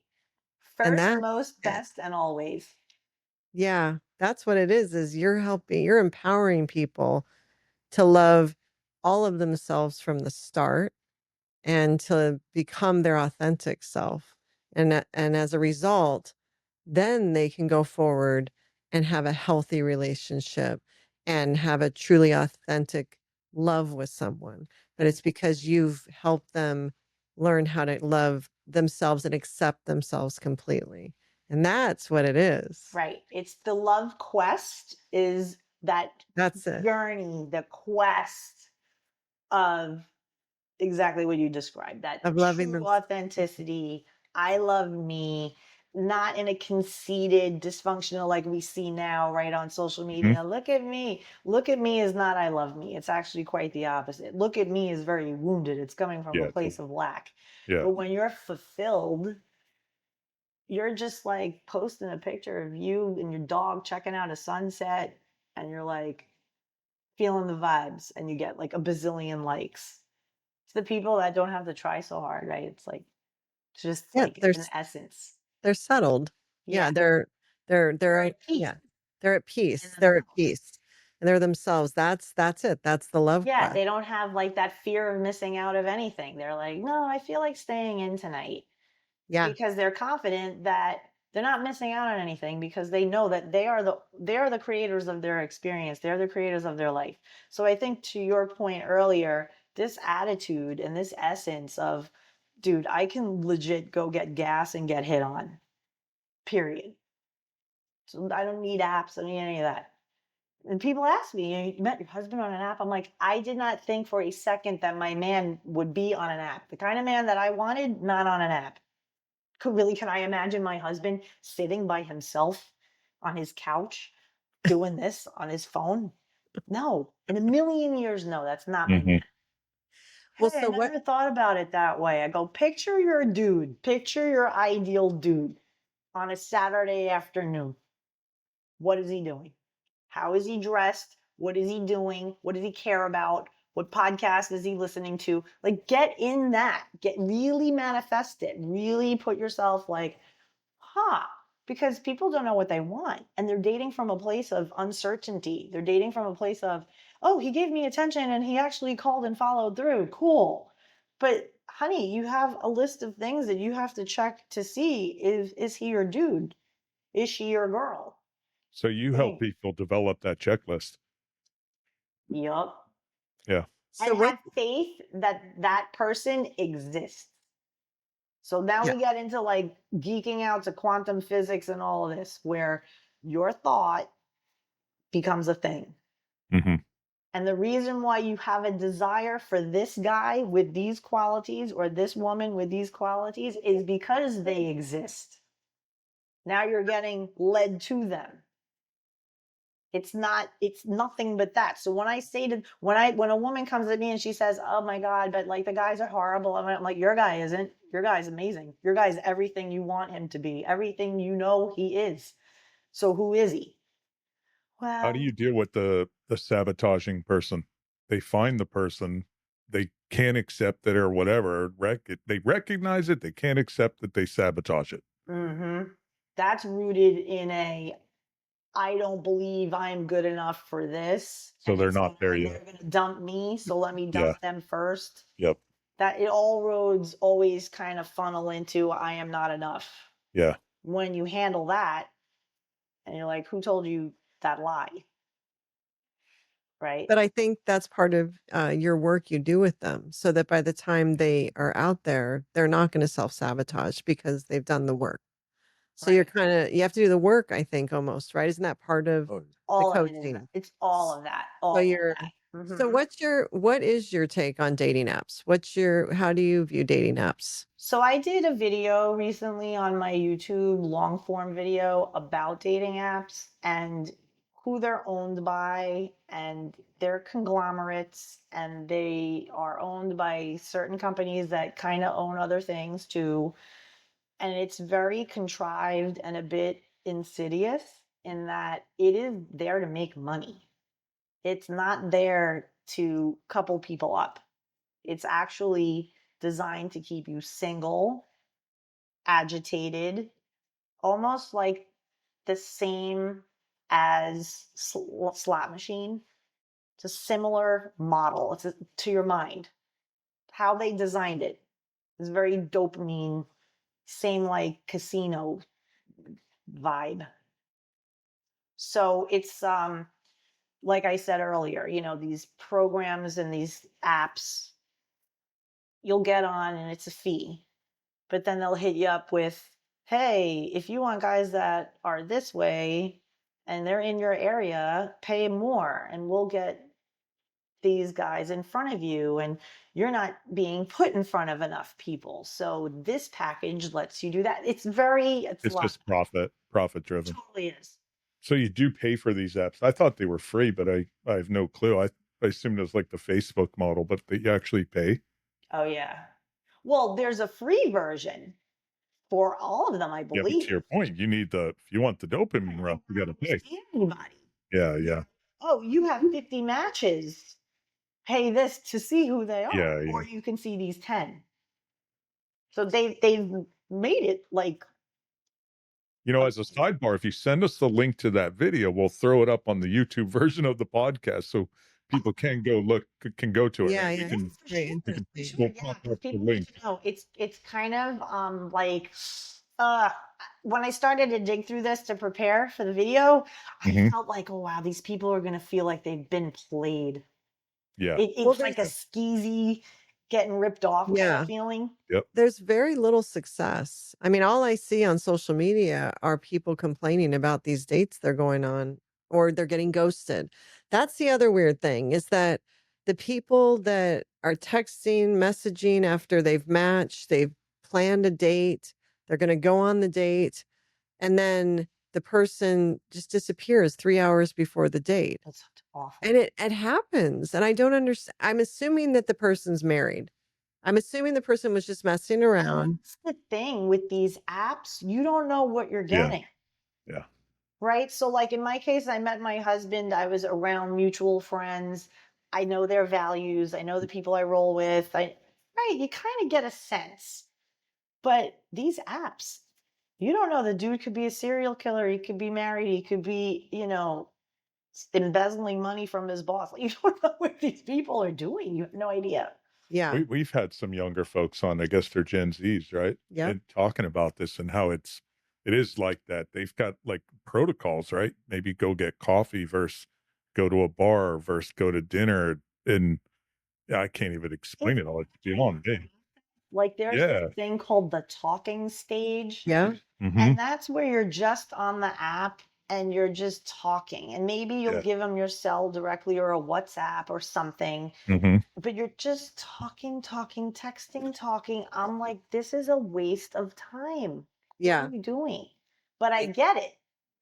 Because unlike when we were out there, you meet someone, you start talking to them right then and there. You're out with your Mhm. friends, you're at a bar, you're at a club, and back then, clubs and bars do not what they are now. No. Back then, you're shooting darts, you're playing pool. Yeah. See a cute girl, you're like, hey, come over and play with us. Like, okay. And you suck. And then you start to show her how. And it's a different thing. Socializing is very different now. And I Oh, it's believe, and I fascinating. don't know, what do you guys think of this theory? I have this theory that the reason why people struggle so much in meeting people now that they're in their 20s, 30s, is because that was a generation where their parents arranged play dates. So those little kids never learned how to make friends. It was all contrived for them. The mom told the Maybe. other mom, hey, can Billy and Steve, can they play this weekend? Yeah, between Saturday at 2 and 4. Perfect. And we'll drink wine and let them play. It was very that, whereas Steve and Billy don't even know if they like each other. Yeah. Yeah. It wasn't like when we were kids. It was wasn't like when we were kids, no. we were like, yeah, I don't like Yeah. that girl. Yeah, You no, were it 7 wasn't like and you're that. like, yeah, I don't like that girl. Yeah. Well, what's Yeah, interesting? no, that could be it, that it wasn't organic. It was all play dates, all set up. I still think, I mean, that could have something to do with it, but I definitely think technology and phones is what's killing, and the dating apps is what's killing it completely. No, what's funny is growing up in the Northeast, we had seasons, so we would go outside. Being in South Florida, you don't really go outside to just go screw around too much unless you have friends. So it's not, I don't know if the neighborhood kids are bumping around, but we did have our neighbors who moved in across the street. One day, the dad approached me and said, "Hey, I think our sons are friends. They play Xbox together." And it turns out they're playing Xbox together, but they've never met each other They in were person. really young though at that Yeah. time, because now I mean, they Now do. they go out.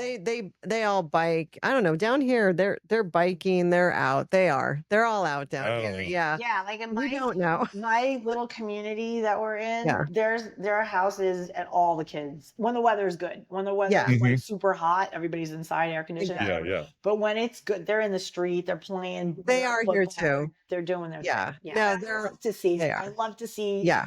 young kids not always on tablets and technology and just like taking chalk and drawing bases in the street and Yeah. throwing balls at each other. Like I love it. What they do mainly here is they bike, they scooter. Like we have a corner store. It's like a 7-Eleven, but not. They go there. I mean, they're all over the place. Where there's Chick-fil-A. You see them constantly everywhere. You know, they are all out. And even, I mean, even when it's hot, they have fishing poles. I don't know about, probably in Sarasota it's the same, but they're on their bikes and they have their fishing poles and they're fishing. So they're definitely out. I don't think you know what you're talking about. No, I'm just thinking in maybe in Jersey, we just had a different neighborhood vibe, but there were more kids and they were just out. I don't know, maybe because up in the Northeast, you have such a limited time where it's nice that there's that pressure. I Maybe. remember living there where it's like, we got to use the nice weather because the bad weather's coming. Where here, it's like you don't have that feeling that you need to use it as Totally quickly, true. Maybe. you know? So, For having such depression when the weather yeah. changed. Oh my gosh. And you have to take the Rubbermaid bins of all your winter clothes and switch Yes. the clothes. That's a whole thing. Yes. Yes. Here it's The just whole shorts, flip flops. I know. What's the age, like your clients, what's the main age range or generation that you're dealing with? I'd say millennials and X. Okay. And Yeah. how are millennials Millennials and feeling? X. I feel like millennials are always worried about, like, they don't seem very settled. Are you finding that with them? Are they very concerned? So yeah, they're sweet. Like I love the millennials because they're like the baby sister, right? Like that I never had. You know what I mean? Yeah. And they they were kind of sold the same bag of BS, but way more expensive for them. So like we were sold the BS of like go to college and like get a house, and I did those things. I was able to. Yeah. Went to college, got a house, the whole thing. They kind of squeaked in there, but now they're in that 40s range where, you know, some of them haven't yet met somebody, or some of them are still caring way too much about what the parents think and it's holding them back. They want to move to a new state. They can't because of their family, and they feel like, but I'm single. I want to go where the single people are. And like, but you can't leave. Like, there's different stuff. A Mm. lot of it becomes more family stuff, extended family stuff. A lot of the Gen X people that I'm coaching, they're divorcing, empty nesting, they're getting a new identity. A lot of marriages are being saved because of it. Mm. When you hit them with the like, wait a second, you mean to tell me you people have been together for 28 years and you're thinking of getting divorced? Why?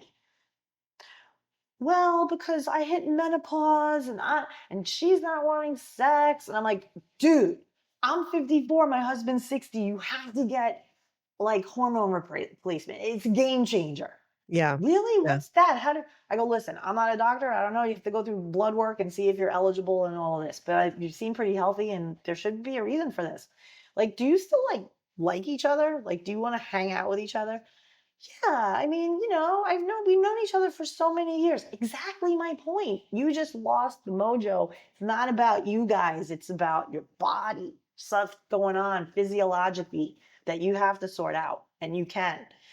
Like, can you guys help each other find someone that does HRT and at least get blood work done? Okay, we could do that. Yeah, like, can I give you an assignment where you'll go research this and you'll do it together as a team and then like go have lunch? Yeah, okay. Make it like a date. Oh, okay. I'm like, you guys don't need to get divorced. You need to like sort out what's happening in your bodies and in your mind, and then you'll be fine. Yeah, I And mean, they feel like hopeful. Because I'm like, did anybody cheat on anybody? No. Okay, what's the divorce thing for? I just feel so depleted all the time. He drives me crazy. The kids are leaving. I'm like, dude, the kids are leaving. You're going to be grandparents in 10 years. Like, what are you doing? You're not getting divorced. If somebody's cheating on somebody and somebody's just literally unfulfilled, different. But this is just you listening to your friends that are going through this and thinking that this is the rite of passage. Like, you raise your kids, they leave, you get Yeah, rite of divorced. No, it's passage. yeah. not. Yeah. It's not. Are, It doesn't have to be that. are you finding that a lot of Gen Xers are considering divorce, and you suspect that some of this is related to menopause? 1000%. Super common. And are Like you when a couple who has known each other for like 2 decades, three, get that mojo back and they start feeling good in their own body, it's a game changer. so are you having couples come to you that are in that Gen X range, and that's The happening? men. The men are coming to you. The men are, I saw you on TikTok. You were talking about this thing. My wife has this. She said all she wants to do is sleep. She has no desire for sex. And I saw your video about women who aren't having sex with their husbands are going to get cheated on. Like, I saw, oh my God, I had to reach out to you. I don't want my wife, I don't want to cheat on my wife. I don't want to lose my wife. I have a great family.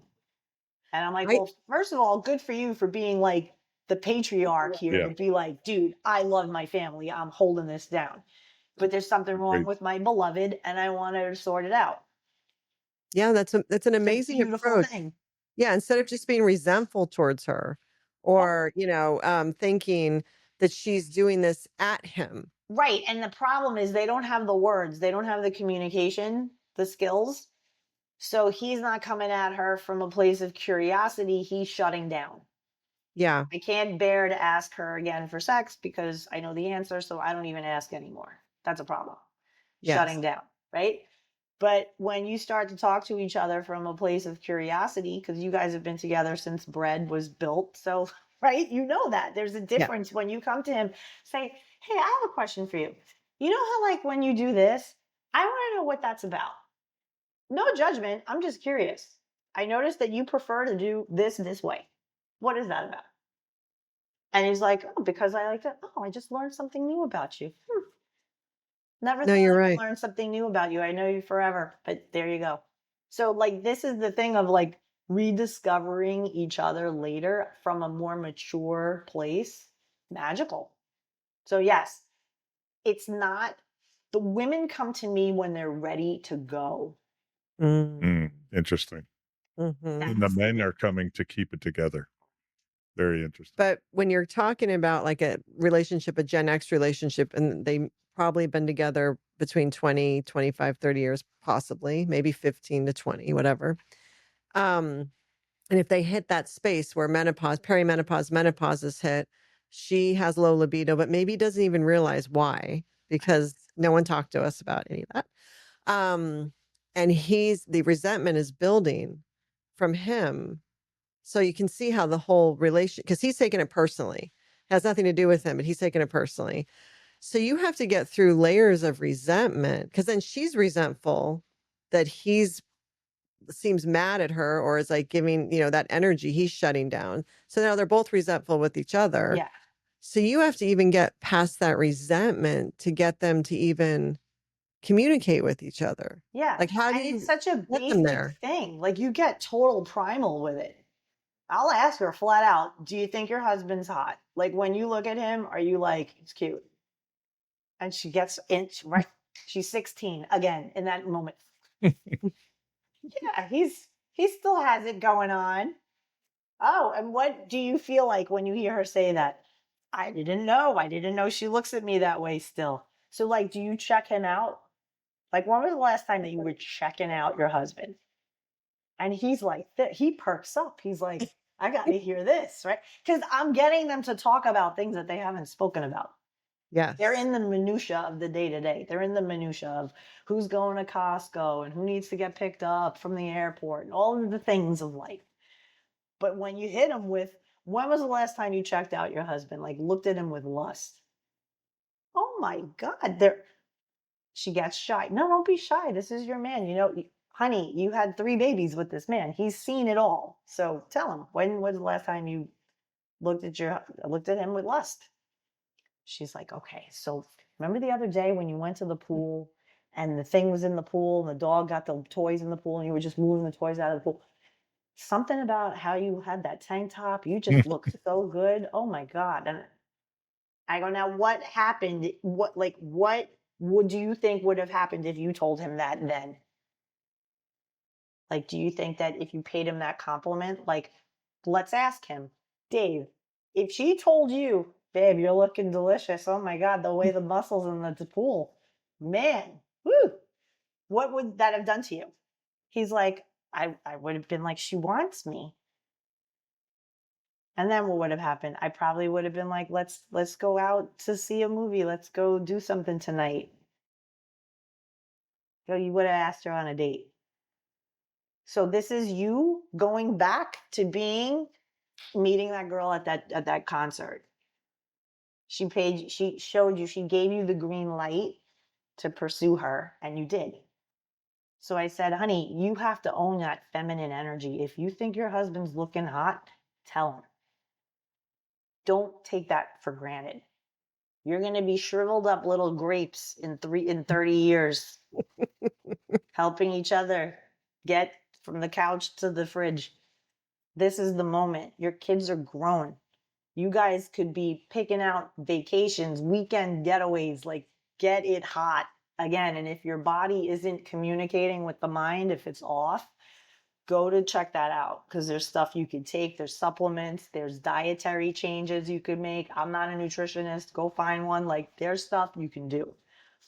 And But Yeah, divorce life's isn't not over. necessary. Divorce isn't necessary. You can yeah, build yeah. something extraordinary your next 20 years of your life. Are you kidding me? From 50 to 70, you know how much fun you can have? 55 to 75? Like, I'm in that range. I'm like Yeah. building a new house. Yeah. Well, and it's Gen X especially, because I think we're totally redefining aging, and we're going to continue 1,000,000%. thriving every decade. We're not going to sit in the rocking chair and wait to die. No. We're going to tackle every year until we're gone and live it like we're 30. We were 30 when we're 10, and we're 30 when we're 50. So that's not going to change. But I think what you just said, that scenario, I love that scenario. But I think that something men need to remember is when she does show you that feminine energy and compliments you, it doesn't mean, okay, let's go have sex. It means what you just said. You want to go on a date, because that is what, when we've talked Well, about no, this, I'm we laughing talked because about this, that's you're why you're like, laughing. maybe we'll go Yeah. on a date. I'm like thinking maybe we'll hit the See, bedroom. and that's what they do, right? Right. But they need to understand you need to court to keep that, build that momentum to get to that place you want. She needs to be I don't courted. agree. I think you can go to the Yeah. bedroom first, then go on the date, then go back to the bedroom, right? No, but Maybe. that's the I think that's a disconnect though with men and women sometimes, is For that, sure. I mean, you know, men are super, especially your wife. You're my wife. yeah, Mhm. I don't want to date my wife. right, That's what they'll right, say. right. I understand. Yeah. Yeah. But if you bake a cake and you don't let the oven cook the cake and you pull the cake out, it's mush. Yes. So you Yeah. gotta bake the cake. You gotta. And so it's all those little nuanced things that it's And almost, that's how you get her. yes, I'm Right? laughing. That's how you get her. It's the it's true. seduction. It's the long game. Yeah, Yes. Like, yeah. imagine football. How boring would it be if every single time Tom Brady got the ball, it's a long pass to a touchdown? We'd be like, this is boring. Yeah. You want the sack. You want the running back running for the first down. You want them to measure. Did he make it? Did he not? Right? You want the drama. Yeah. So it's no different in relationship. Yeah. Right? It's like, oh, I paid my husband a compliment, so now we're in the bed. Great. It's Yeah. like, wait a second. Like, I paid him a compliment and he said, thank you. And he kept walking to the bathroom and it's like, all he said was thank you. Like, And then later, come to the kitchen. Hey, so you feel like going to dinner with me later? Oh my God. If your husband ever talks to you like that, like he's talking to you like you're his girl. Feel like going Yeah. to dinner with me later? Yeah. You know that dress, the one you wore to Kathy's thing 2 Yeah. weeks ago? Break that out again. You looked good in that. Okay. That's it. No, That's that's funny. it. That's And now that you didn't tell her where you're going. right.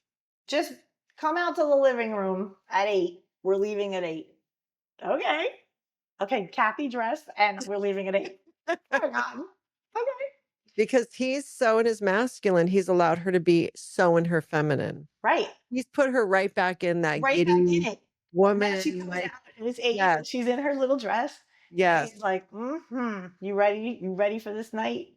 Yeah, yep. I don't even know where we're going. Don't you worry. I got It it all doesn't sorted matter. out. I got it all sorted out. I you Yeah, know her guard is down, her stress Ah, level is down, like, she's open and present. She's not thinking about the kids. She's no. not thinking about the dishes. She's not thinking about Costco. Just him. She's there with him, but he put her there.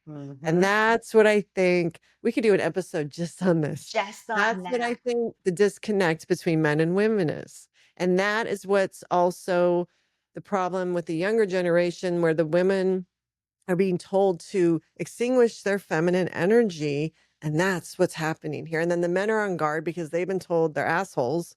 Right. And so they're never going to cut. And they're just bowing out. They're Yes, bowing out. they're not going to find that moment you just talked about, Right. because a relationship is built on a million of those moments on top of everything else, because the day to day is a grind, and there's bills and there's jobs, and if you don't create those moments, that's what it's built on.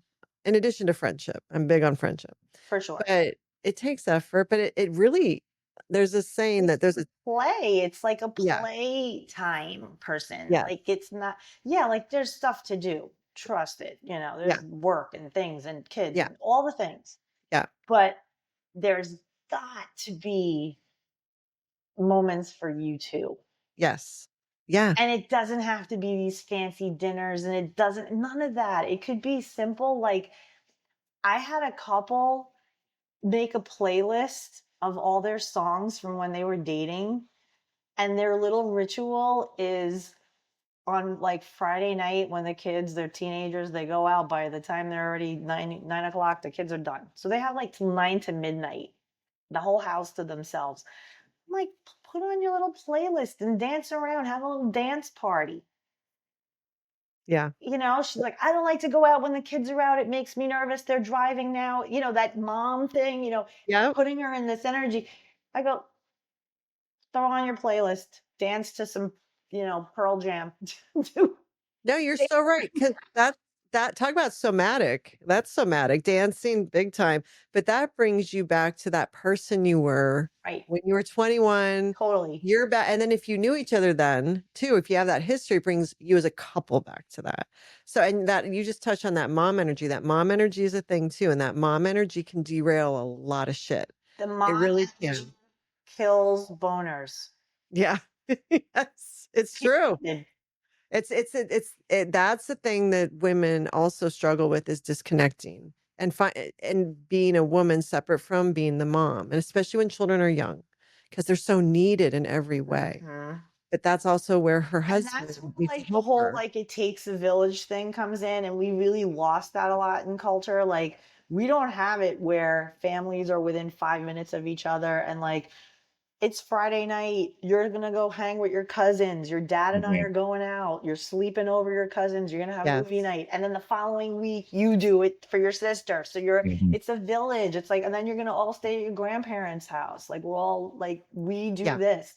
It's rare now. It's sad. Yeah. But I think because of economy, there are more people living with different generations. Like multi-generational is becoming a thing again, which is nice because you're getting teenagers like hanging with grandpa, Yeah. and grandpa's a boomer Yeah. and like he's not taking shit at all. And so Yep. like there's a lot of wisdom bestowed Yeah. on, the little Gen Zoomer who's like, my Yes. grandfather is such a racist. Oh my God. Yeah. Right. Like I Yeah. can't even be in the same room with him. My God. How does he even say that? Like, Dad, my God, right? Like that. It's funny because That's my fucking mom lives hilarious. with us, and so our youngest, who's 15 now, but he's like, she's been in his life at least, so, like, all Long his time. life, but Yeah. living with him She for helped like deliver. 8 years. No, that was our oldest.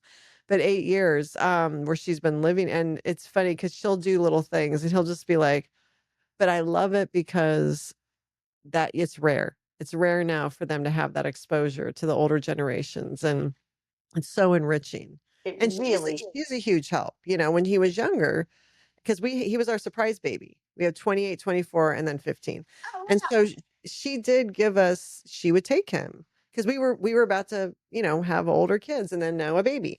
So she would take him and we would be able to have those moments, because and that did help in the middle of all the chaos. And it's huge. Huge.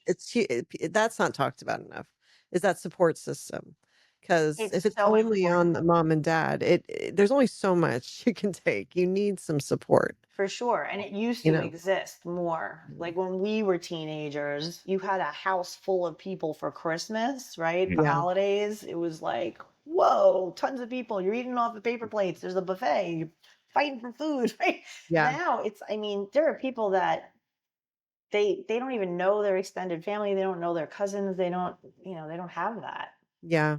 And I do think to your point though, with unfortunately with the way the economy is going, well, our daughter just lived with us for 2 years before moving out, but it was 2 extra years we got with her in the Yeah. home. She's only moving one town over. Oh, Talk about family good. circle. And then my mom living with us, she got, so it's unfortunate she had to, live with us to save up to be able to do that, but we did have that multi-generational time. So it's a pro and a con. Yeah, for sure. I mean, it's a But thing. I know for sure I got a lot out of my grandparents. I have beautiful memories being on vacations with them and, yeah. just all the things. And it's sad that you see these videos of like these people and they're like, I can't even hang out with these people. I'm going to cut them off. Yes. It's Yes. There's sad. a lot of that. Yeah. There's a lot of that, and Mhm. yeah, No, that's a I whole get it. other Like if it's thing. abuse and toxic, I Yes. get it. Yes. But if it's just differing of opinions on Yeah. Yeah, yeah. things that. Yeah. Definitely. So you said, when you met your husband, you knew. How long was it from then until you guys got married? Okay, so we meet and I lay it out the whole deal of I want to be married and all this. And he's like, got it. And then I left it there. And he proposed to me in 4 months. Wow. And and I was like, yeah, like, I don't he started poking around about my living arrangement. He was like, "So, what's the deal with this apartment? Like you said you moved in August, so that means like your lease should be coming up soon." And I was like, "Yeah, I think it's like October. I have to make a decision if I'm going to, renew for another year. So, I probably will." And yeah, it's like, yeah, I want to like meet my husband. I didn't mean like let's do this Yeah. tomorrow. When my lease is up. Right. Right. Hmm. So, one day he sees that, every time I'm coming for the weekend, I'm putting my dog in a kennel, like an overnight little camp. And I'm going to see him, we're going to dinner, we're going out on the town, whatever, and then I'm leaving to go get the dog and go home. So he's a thinking man. He's like super masculine, like alpha, like got to think about what goes on. And he sits me down at his center island in his house and he says, "So I've been thinking about something." I'm like, "Mm-hmm." He says, on the side of my house, how I have like that whole side of my house with plants and weeds and things? What if I cleared all of that out, put grass so that Taz can come on the weekend too? And he'd have his little spot. And I'm like, yeah, that would be amazing. Yeah. And I'm sitting there like he goes, because here's the thing. He says, "I want you with me." And I said, "You want me with you?" Like, I don't think I've ever heard anyone ever say to that to me, like, "I want you with me and you want to build my dog a dog run on the side of your house." Like, wow, pretty Mm. serious. And Yeah. he's like, "Yeah." It's like one of those things of like, you said what you said, like, here I am. Mhm. Careful what you wish Yeah. for. Yeah. Yup, and I was just like, wow, like, when and he's like, You'll catch up, like, when you know. I'm still gonna show up for you the way I show up." Mm, Because in the beginning I was like, well, like, this guy is a little, like, either he's the man of my dreams or a complete psychopath, right. so I have to give it time to see, but consistent every time, just always showing up the way he was, generous, super smart, kind, problem solver, take initiative, always felt brain turned off, safe, don't have to worry about stupid stuff. It's You know, wonderful. it was great. It was awesome. And then, so to answer your question, we got engaged, but we're not crazy people. We waited another year before we got married. And how long And have you guys been married? so we're married. We got married in 2022. Okay, so 3 years? Yeah. That's wonderful. That's awesome. It's Yeah, so it's the, amazing. like, honeymoon thing. But it's funny, we joke around because I'm like, wow, like we're only together like 2021 to now. It's 5 years we're together, married four, because it was like a year and a half. Mm. I go, I feel like I've known you for longer. Like I feel like we've done so much in the time that we've been together. Like we built a house, got dog, like lived in house. Now we're gonna build another house, move to Texas, and like my family's coming into their own house a few minutes away. And it's just like, wow, like we did stuff fast. That's amazing. Why are you guys going to Texas? So husband was hiring people, and in his company, they divide the country, even the world, into zones for how you're employed, how you're paid. And he learned that if he moved to a zone two, and then he looked at the list of what are zone two cities and which are ones that he would consider, he saw Austin, Texas. And then he said, what are the suburbs of Austin, Texas?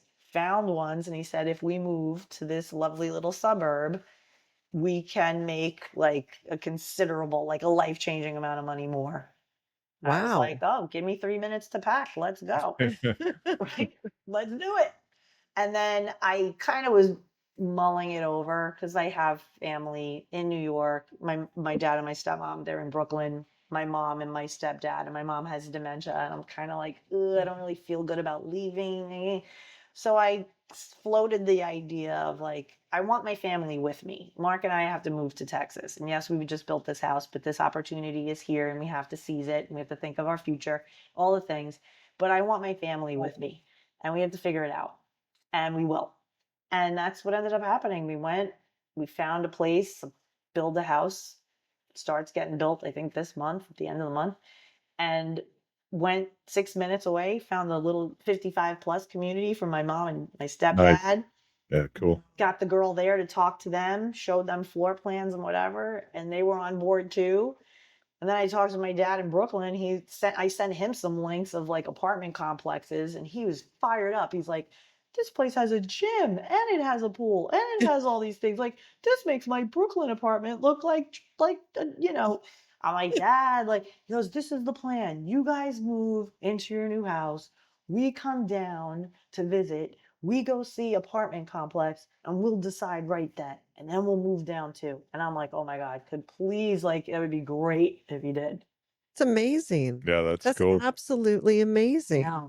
I'm like, look, even if it's 3 years, 5 years that I Yeah. have with them, that we could all Yeah. just hang out and have fun and just, Yeah, that's cool. I could like go grocery runs for them, be like, Mhm. like, what do you guys need? It's Tuesday. You're on, you're up. I'm going to the market. And then I'll swing by, drop everything off, cook, have a lunch. Cause my business, I could, allocate, Yeah, Yeah. yeah. I can do it however. That is amazing. cool. Oh, I'm so happy for you. Thank you. I know it's like a big thing. It's really a big thing. I'm like, oh my God, could you imagine in a year I can have like both sets of parents within minutes of my house? Because when was the last time you had that? Oh, ooh, never, because my mother and my stepdad were on Long Island and I lived in Jersey, so they were an hour away. And then my dad and my stepmom were in Brooklyn. I was in Jersey. They were 45 minutes away. So we were always driving distance, but there was always Yeah. some kind of distance. But now Uh, to be 6 minutes up the ah, road. Yeah, all that Jersey, New York, it's all close, but it's a real pain in the ass to get around and, Oh, you know, you know this. Come yeah, on. yeah. If you looked at the mileage to go from At 10 miles, right? 15 miles to go Yeah. from, what used to kill me was Monday to go to work, the same exact commute, an hour and 20 minutes. Yeah, If yeah, I did that same commute on a Friday night to go to yeah, have dinner in the city, I'd be in the city in 19 minutes, right yeah. through yeah. the tunnel and out the other side, and boom, right there. We Yeah. lived in Sparta. I worked in Clifton, so Okay. close to Giant Stadium near New York. Yeah. To your point, some days if you ask me what's the commute, I'd say it can range from 45 minutes to 2 hours and 45 minutes, 100%. It's and it could true. be anything. It could be weather related, Yeah. whatever. Yeah. Jackknife Yeah. tractor trailer. That's a Yeah. big one. Anything. 100%. Yeah. Well, how exciting though then. I'm so happy for you Thank with this you. move and then having Yeah, your it's cool. parents near you. I mean, and then your business is there's always a need for your business. And That's there's one like thing you can count on. because I wanted to like take it in this other direction to like we were talking earlier to really have Yeah. face to face fun activities, events, things fun to do. So when you're going, whenever that is coming to fruition and you're ready to discuss it, we'd love to have you back on just to discuss Yeah, that. I would love to come back on. It'd be great. Yeah. We could also go into like the married couple stuff too a little more if you want. Yeah. Like there are plenty of things to talk about, and you guys are great, and I'm grateful that Yeah. you had No. me on. I've Oh, been we'd love watching you for to. so long. I was like going down the rabbit hole of Gen X TikTok, and I Yeah, found you guys. I'm like, oh, I'm totally following them. No, it's fun. we're so happy that you came on, but I there's so many more, like you just said, there's so many more things I'd love to go even deeper in. So we would like to have you back on just to Awesome. maybe even like cover this one topic, and it doesn't have to be this long. It could be even like an hour, but Sounds just to good. touch that, we would love to have you come back on because there's so much tied to what you do. And some of it is so nuanced too. So just to really like break it down, and I think it would really help a lot of our listeners. I know a lot of what you talked about today resonated with so many people, and I think to even take it further would be so helpful I because, hope so. I really do. And I absolutely. really, I couldn't stress it enough. Like Gen X, we went through a very unique childhood. And there was a lot of self resilience there, which is awesome. But there was also a bit of emotional neglect. Mhm. And if that isn't dealt with, it's going to trickle out in relationships. And I'm Yep. sure many people who watch this today, I hope they feel seen and I hope they feel like there's no shade thrown on that. We were just raised Gen X, right? So now we have an opportunity to come home to ourselves and heal. 100%. And it's funny, we were raised the way we were raised, and then we were supposed to marry each other. And we all had these problems and this lack of emotional development, and then we were grinding. And again, I feel like we've all come to this part of this age now where we're all kind of looking at ourselves and looking at each other. And we're like, wait a minute, everyone stop. Let's focus on ourselves. Like what's wrong with us? Let's fix it. And I feel like a lot of us are there and kind of, Totally. Hey, you know, the Gen X is the figure it out generation. yeah, So now we just get to figure ourselves out. And if you have the 100%. blessing to do that in the company of your beloved, Mhm. Yeah, right? Like you're going through stuff, but the person who's been by your side for the last 20 years, like they're like, hey, I got stuff to deal with too. Like our yeah, kids are grown and I put all my focus on them. And now I'm looking at myself like this big zit in the mirror. It's the thing I yeah, haven't healed. And yeah, you can do it's that true. together. You don't have to like right away, it's get divorced. It's not. It's another whole opportunity to Yeah, get closer. Mhm. it's so true. It isn't just what you're doing, isn't just helping people heal and love themselves and find themselves again. And it isn't just to help people find the love that they're searching for, but you can help couples find each other again too. There's so many levels to what you do. I It's know. amazing. I I know. mean, No, it is it's cool. I love your approach. so fulfilling. It Yeah. must be It so totally fulfilling. is. It really is. Yeah. You when you're in a session and somebody has like that light bulb moment and you see it in their eyes and you're like, "What? Oh my God, what? What happened?" Like, Mhm. "What do Yeah. you oh no, the thing you said." And they go into it and then you're just kind of quiet and you're listening to them piece it together for themselves. You're like, "This is what I do, what I do." Like I get it. Yeah. Yeah, Yeah. that's cool. And I see in my mind's eye that it seems like it all just kind of started in Miami when you had that transformation and then seeing everything that's happened in your life since then. It's like it's so fate. It all just Totally. fell together and it's exactly where you're supposed to be. It's just this beautiful journey. Yeah. And I always say like the hot mess journey, there's beauty along the way, right? Yeah, the roads was bumpy and muddy, But like Yeah. every now and then you look out the window, you see a rainbow. It's nice. Yeah. 100%. It's good. Before I ask my last question, do you have any more I questions? do have one that Okay. potential rabbit hole, but Okay. we don't have to go too deep. The pool scenario you were describing, you look, the wife looks over, sees her husband, how he, and what's interesting to me, so I'll ask you as a female perspective, I can relate to what you were saying, but because I feel like I've hit this age of semi enlightenment, right? I can kind of get my head wrapped around this, and not be such a a jackass, maybe for lack of a better word, that would try to go right to the bedroom. Maybe I get the concept of let's go have dinner, right? I get all that. Are you seeing though? My curiosity is the age of this. I've hit that age where I can wrap my head around it. What are you seeing with your clients? Where does a Gen Z or you know is that a Gen X thing, or you know what I'm saying? What's the next So, generation behind us? millennial. Millennial. Is it a millennials? Are they there too, or is it more of I the think Gen X? that's a more Gen X thing because they're dealing with like they've been together forever. They've raised kids. Like they're looking at each other like, now what do we do? Like, Yeah, hi, who are you? You know, and the guy, the husband is like, I don't even know if she's into me anymore because she's kind of grumpy all the time, Mm, yeah, right? And he doesn't get me. And because she's like, well, who am I if I'm not mom? Who am I if I'm right. not doing all of the things? Yeah. So there's this really weird presumption. It's like I guess this is when everyone gets divorced because they hmm, start to nitpick at each other and get at each Yeah. other's throats. And then they're like, one person is like, well, now that these kids are gone, like I want to travel. And the guy is like, well, I want to go fishing. Like, I don't want to travel anywhere. The flights are horrible. Traveling is terrible. It's not what it was 20 years ago. These people wear pajamas to the plane. It's that's me. disgusting. That Yeah, is too. And it's me. right? Like, and now Yeah, Yeah. and immediately they go to, well, that's it. We need to get divorced. We want yeah, different things. We've grown apart. And Yes. it's like, no, dude, that's not what's going on. You just don't know each other like this. Right. You know Eh, each other in your roles. right. In your Those roles yeah, roles. are very done. much. Yeah, That's it. But are you finding, because you said that the men come to you to try to save their family, their marriage. And I think that's tying to what you're talking about because you're 50. He feels like around the time he turned 50 is when he kind of started appreciating his life and really maybe seeing. started growing up a little Yeah. And so I'm begrudgingly. wondering with the men that are coming to you, maybe they have either looked around and realized they appreciate their life or they need to work a little bit harder here or they've gone through a maturity jump. I don't know. Yes, But my guys are super basic. Like they're not complicated.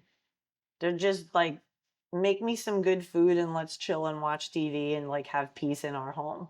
yeah. The women are the ones Yeah, that need a little more seasoning to the turkey, right? Like Yeah. a guy is not, they don't need the whole Yeah. yeah, momentum. hmm, So Yeah. to bring it back to your topic about the pool, you don't need the revving up of the engine, so to speak, right? She complimented you, baby, looking good. Damn, look at you. Sun hit you in the right way. You're like, all right, yeah, let's take this to the bedroom because you Yeah. don't need anything else than yeah, that. You're like, cool, she complimented me. It moved. Let's go. Right. yeah. But she, I'm far more deep than that. fine. See, to Yeah. answer your question, good. But to like, I know we're joking around about it, but you will not, I mean, the level of success or interest just by complimenting your husband because he doesn't think you're into him. Yeah. It's a big deal. Like, That's a very Yeah. interesting it's a point. very Yeah. big deal. Like, if your Yeah, husband knows that you desire him, yeah, that's a whole thing right there. It's a big ego hit, right? Like they need to know that you still want them desire. And a woman does too. It's just that the way she wants to be shown is different than the way he wants to be shown in some And ways. she's so in that grind masculine energy that Yeah. she won't be playful.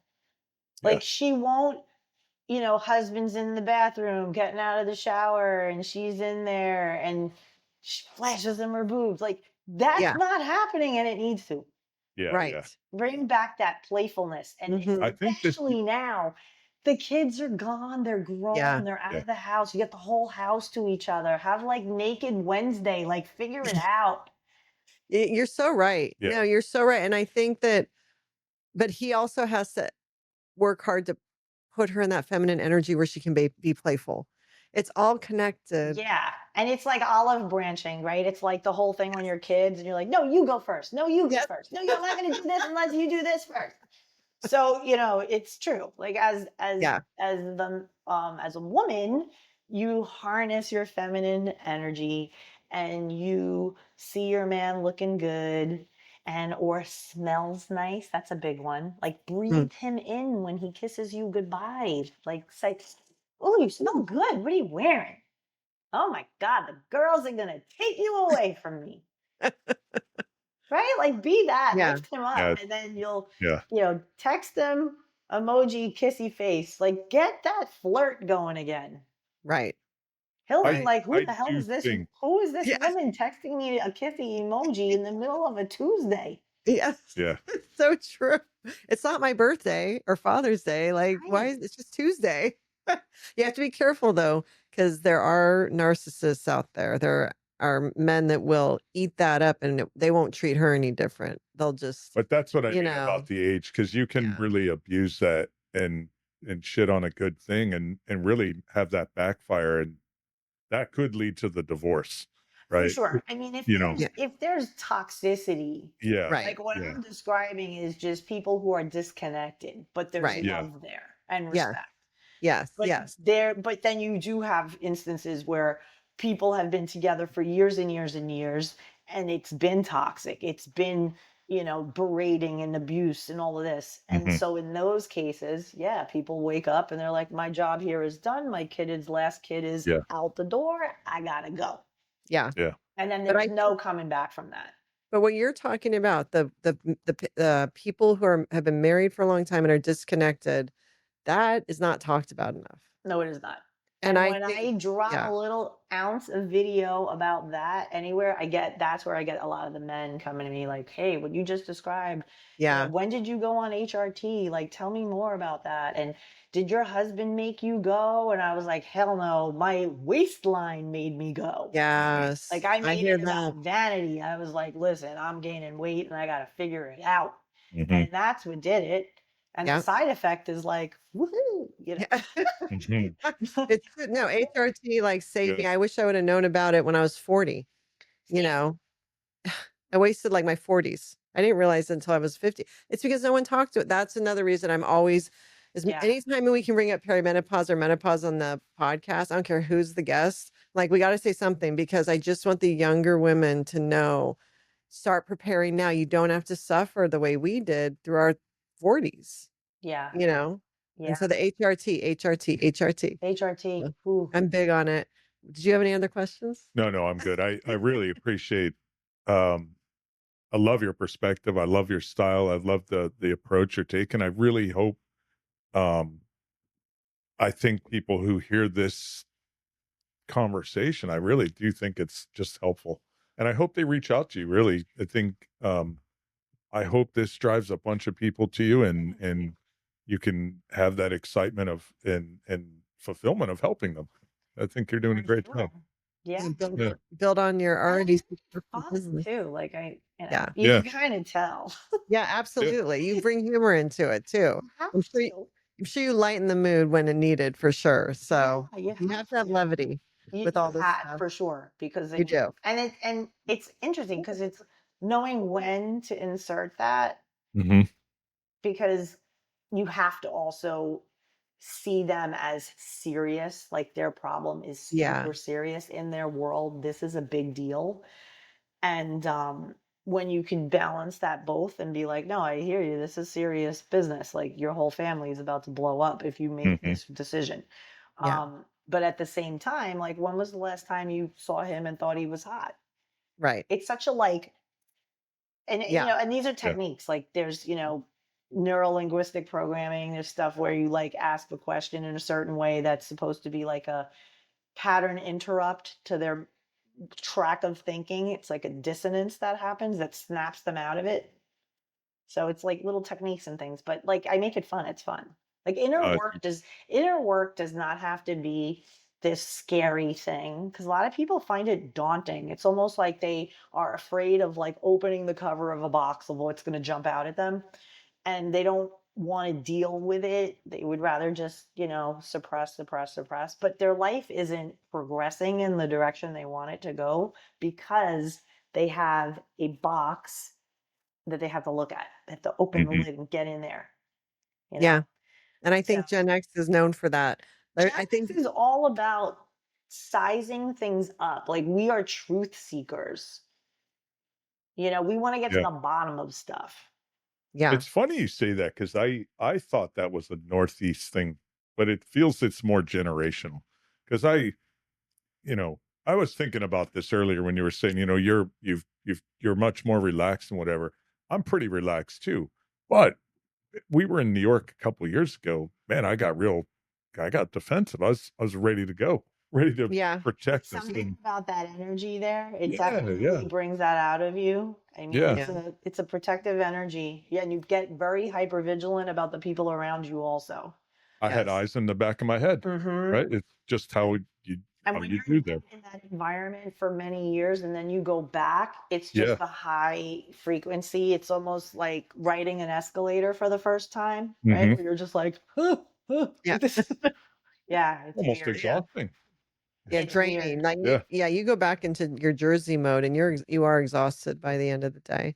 Okay, my last question is always, Okay. where do you see yourself in 5 years? Ooh, I like this question. Okay. So in 5 years, I am living in the dream house in Texas. Um, I would say I am known in that community for helping people, bringing fun and connection, getting people off technology and interacting. Um, and just, chilling and floating in my pool.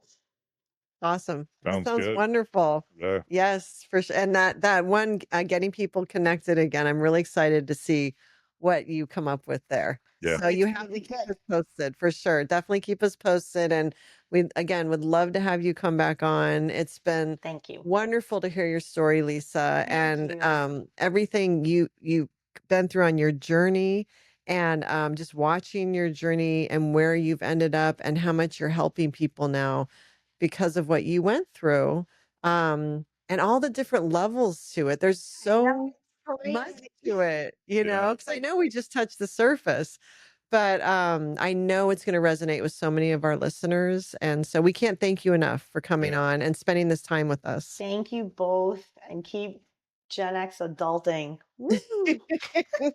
We will. We love it. We love all the people we meet and hearing their stories. And we know all of our guests share something that will help someone feel seen and understood. And that's the whole purpose. So, and we're going to leave all of your socials and how anyone can get in touch with you, your website. It'll be in the description of the Okay. podcast. But for all of our listeners, you can leave any comments, questions. We'll make sure Lisa sees them. And of course, we always loved your comments and questions for us. And we will see you next time. Bye.